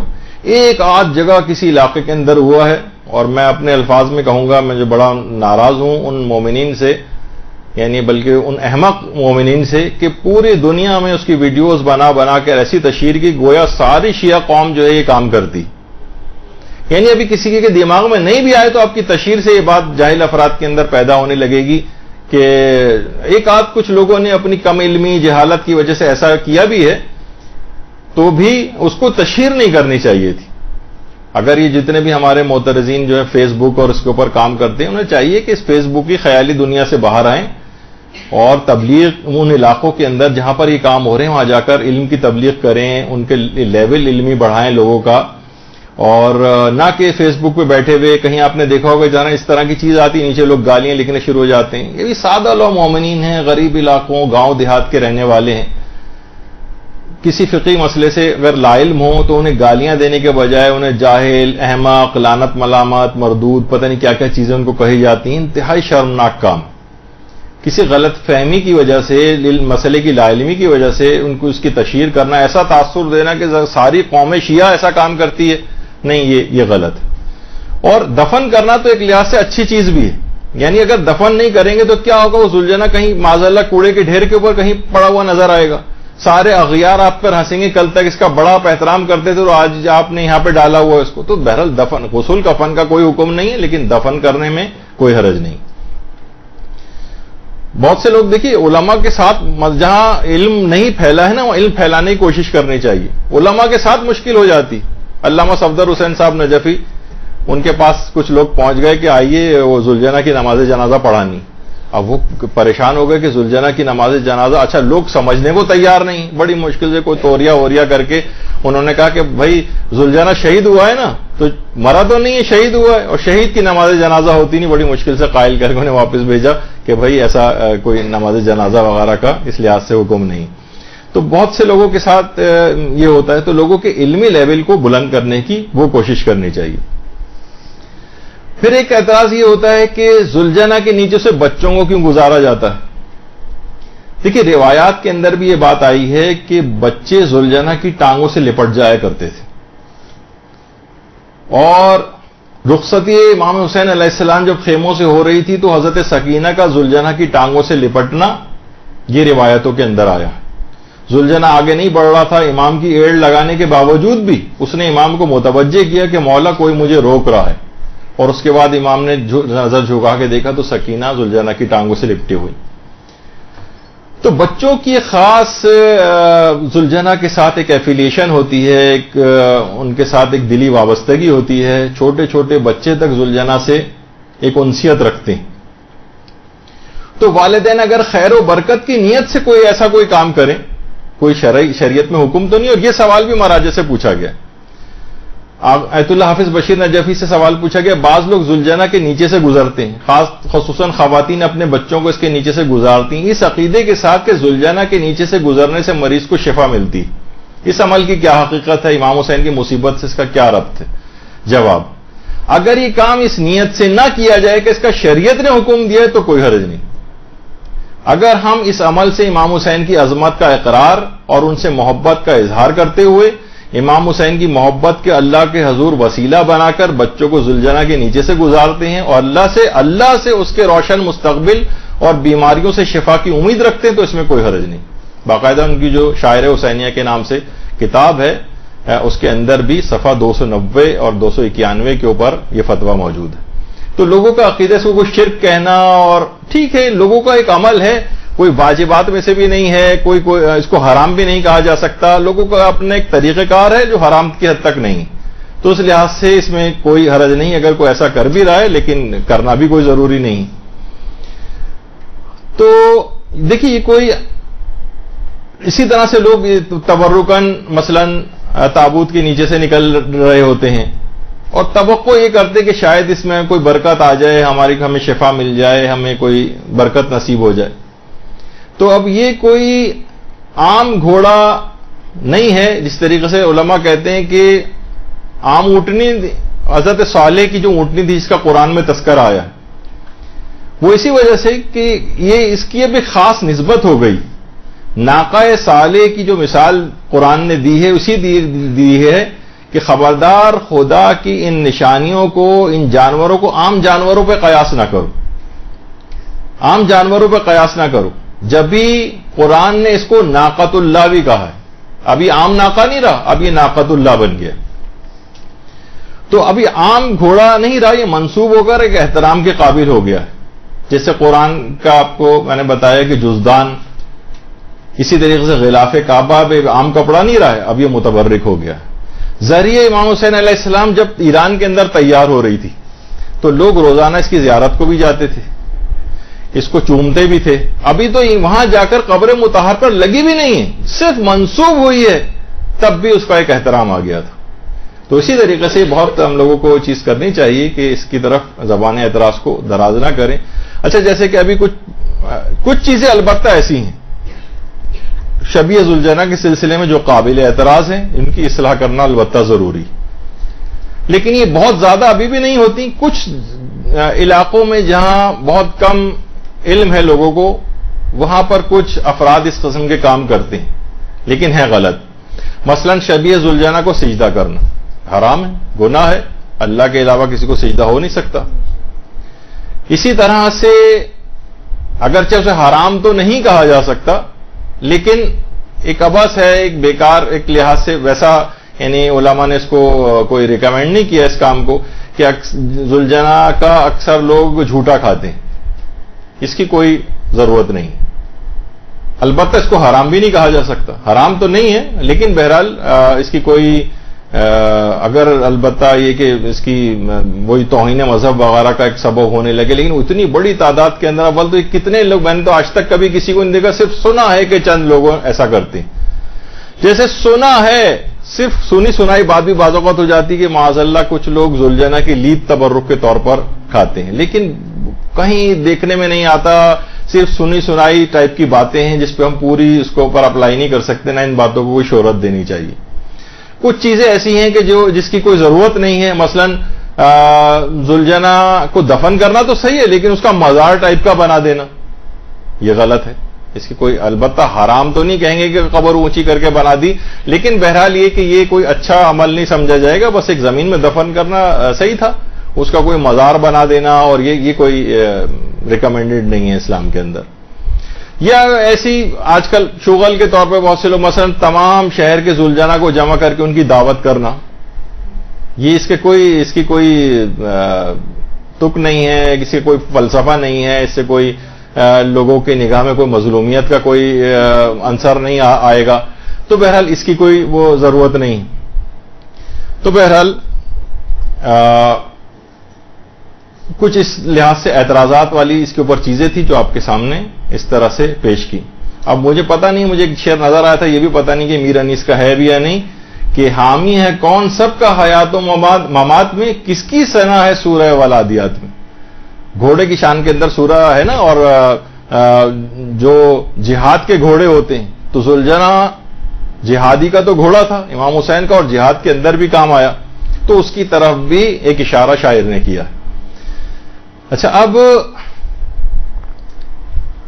ایک اور چیز اس کے اندر خاص طور پر بات ہو جائے کہ بہت سے لوگ کہتے ہیں بھائی کہاں آیا ہے کہ ذوالجناح جو ہے کون سی حدیث کے اندر آیا ہے کہ اس کا جو ہے وہ احترام کیا جائے. تو دیکھیے آیت اللہ شبیری زنجانی نے بھی فرمایا کہ شاعر اور رسومات کی بجاوری کے لیے کسی روایت کا موجود ہونا ضروری نہیں, ہر جائز عمل میں تعظیم شاعر مستحب, کوئی ضروری نہیں کہ ان کے لیے کوئی حدیث موجود ہو. ویسے بہت سی روایات کے اندر ایک چیز آئی کہ جو گھوڑا ہے اس کی پیشانی میں سعادت ہوتی, اور اس کے جسم کے اوپر, گھوڑے کے جسم پر ہاتھ پھیرنے کا, بہت سے لوگ کہتے ہیں بھائی ہاتھ پھیرنے کی کیا ضرورت ہے, الگ سے بھی چاہے نہ بھی ہو, ذوالجناح والے مسئلے کا نہیں, گھوڑے کے جسم کے اوپر ہاتھ پھیرنا یہ بھی روایت کے اندر پسندیدہ عمل سمجھا گیا. تو بہرحال علماء کو بھی آپ نے اس لحاظ سے کرتے دیکھا ہے. بس اختتام ہم اس ذوالجناح ہی کی کچھ مصائب علامہ عقیل الغروی صاحب نے پڑھے, اس پر ہماری گفتگو کا آج کا اختتام ہوگا, یہ آپ ذرا سن لیجئے. ہمارے ہاں رسوم اعضاء میں جو چیزیں ہیں بہت سے لوگ اس پہ اعتراض کرتے ہیں. اعتراض کرنے سے پہلے سوچئے وہ رسمیں کیوں قائم کی گئی. ہمارے یہاں جو تہذیب اعضاء ہے اس میں علم ہے, ہمارے یہاں جو تہذیب اعضاء ہے اس میں ذوالجناح ہے, ہمارے یہاں جو تہذیب اعضاء ہے اس میں تربت ہے. یہ سب چیزیں ایک اہمیت رکھتی ہیں، ایک معنویت رکھتی ہیں۔ عالم توحید ہے، عالم ختم نبوت ہے، عالم اسلام ہے۔ یہ عالم قیامت تک سرفراز رہے گا۔ اس عالم کا احترام واجب ہے، بلکہ فوق واجب۔ آج اگر ہم بیعت حق کرنا چاہیں تو عالم عباس کے علاوہ کون سی چیز ہے جس کے نیچے کھڑے ہو کر بیعت کریں؟ اس عالم پر ایک پرچہ ہوتا ہے، وہ کسی کٹے ہوئے بازو کی نشانی ہے۔ اس عالم میں ایک مشق ہوتی ہے، جو حسین کے اہل حرم اور بچوں کی پیاس کی نشانی ہے۔ یہ سب اس لیے تاکہ انسان ان مصیبتوں کو یاد کرے، وہ منظر نگاہوں کے سامنے آ جائے جو منظر کربلا میں تھا، تاکہ حسین کی یاد قائم رہے اور گریہ و عزاداری کا حق ادا ہو سکے۔ ذوالجناح کی شبی کیوں مناتے ہیں؟ امام حسین کے اس باوفا راہوار کی اہمیت معلوم ہے آپ کو؟ یہ گھوڑا کتنا باشعور تھا۔ بس 2-3 جملے عرض کروں گا، اب جی بھر کے گریہ کر لیجیے، جی بھر کے گریہ کر لیجیے۔ حیف ہے کہ انسان گریہ نہ کرے۔ امام حسین کا یہ گھوڑا ہوا ہے جو بار بار روز عاشورہ گریہ کرتا ہوا نظر آیا۔ بتاؤ گھوڑے نے کتنی بار گریہ کیا ہے؟ جب امام حسین کو آواز دی ہے علی اکبر نے،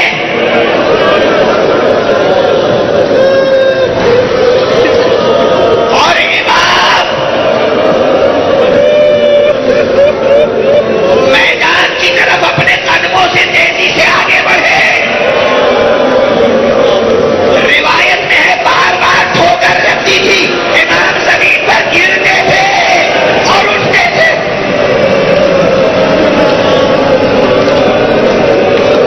اور پکارتے تھے، بیٹا کہاں ہو؟ بیٹا آواز دو، تمہارے مرنے کے بعد میری آنکھوں میں روشنی نہیں رہی۔ اس موقع پر جب کئی مرتبہ امام زمین پر ٹھوکر کھا کے گرے اور اٹھے، ایک مرتبہ امام نے دیکھا کہ وہ گھوڑا امام کا وفادار راہوار آیا۔ گویا اتنی دیر میں اس نے میدان کا جائزہ لیا، اس جگہ پہنچا جہاں علی اکبر کا لاشا تھا۔ اس کے بعد امام کے پاس آیا، امام کی آستین اپنے ٹانگ سے پکڑی۔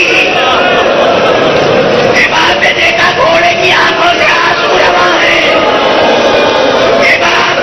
امام کو گھوڑے نے علی اکبر کے لاشے تک پہنچایا۔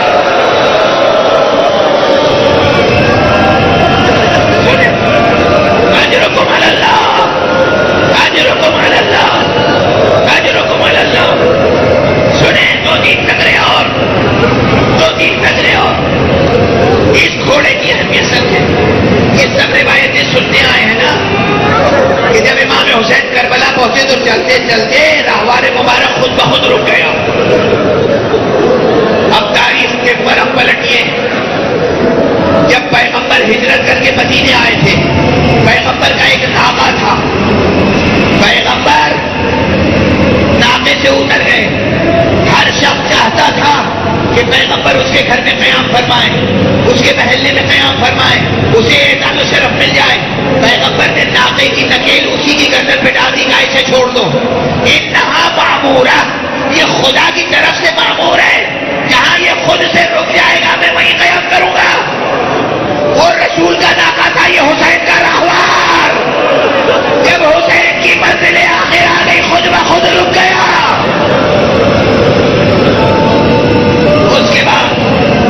اس کے بعد دوسری منزل علی اکبر کے لاشے تک پہنچانا، تیسری منزل تمام تفصیل تو میں بیان بھی نہیں کر سکوں گا۔ تیسری تفصیل جب امام حسین، آپ کو یاد ہے میں نے اس مرتبہ کراچی میں پہلی بار ایک روایت پڑھی تھی، اس سے پہلے میں نے نہیں پڑھی تھی۔ روایتیں نگاہ میں ہوتی ہیں مگر پڑھنے کی سخت نہیں ہوتی، طاقت نہیں ہوتی۔ امام حسین گھوڑے پہ تشریف فرما تھے، ہر طرف سے تیر پھینکا جا رہا تھا، سینے پھینکے جا رہے تھے، پتھر پھینکے جا رہے تھے۔ ایک شقی نے سینہ مبارک کا نشانہ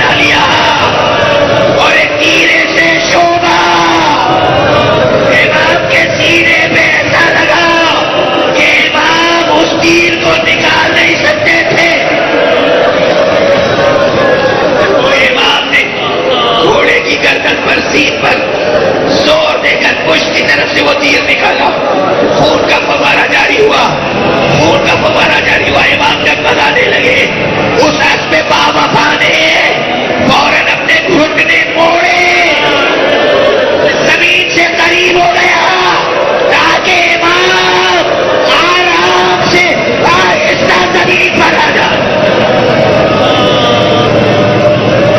اس کے بعد جب گھوڑے نے یہ دیکھا کہ جسم مبارک تیروں پر معلق ہے، اس وقت دو خدمتیں کی ہیں، جو دشمن بڑھتا تھا اسے اپنی ٹانگوں سے ہلاک کرتا تھا اور اپنے دانتوں سے جسم مبارک امام سے ایک ایک تیر نکالتا۔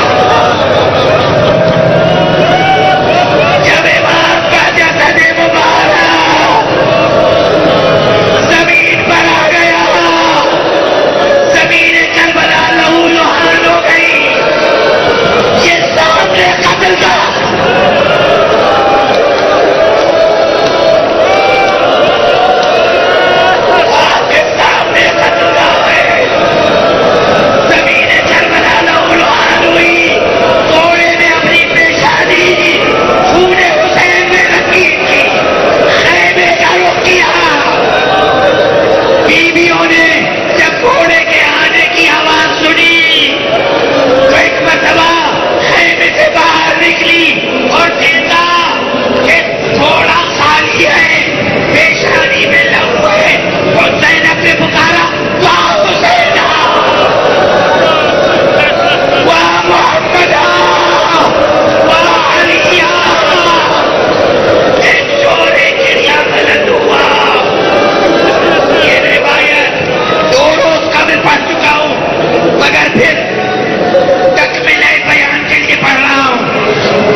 کی وہ 4 سال کی بچی نہیں ہے۔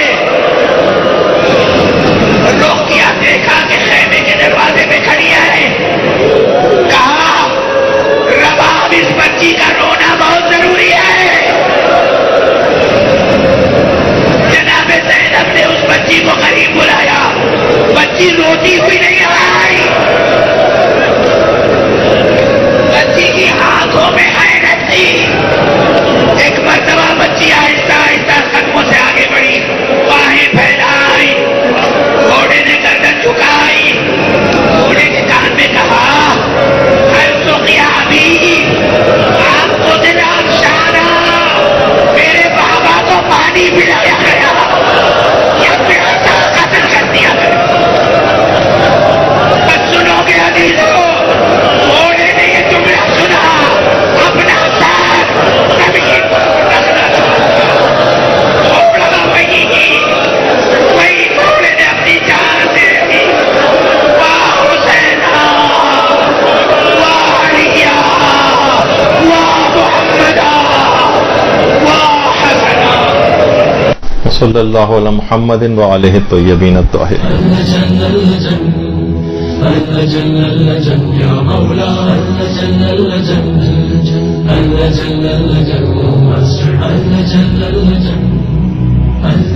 يا صاحب الزمان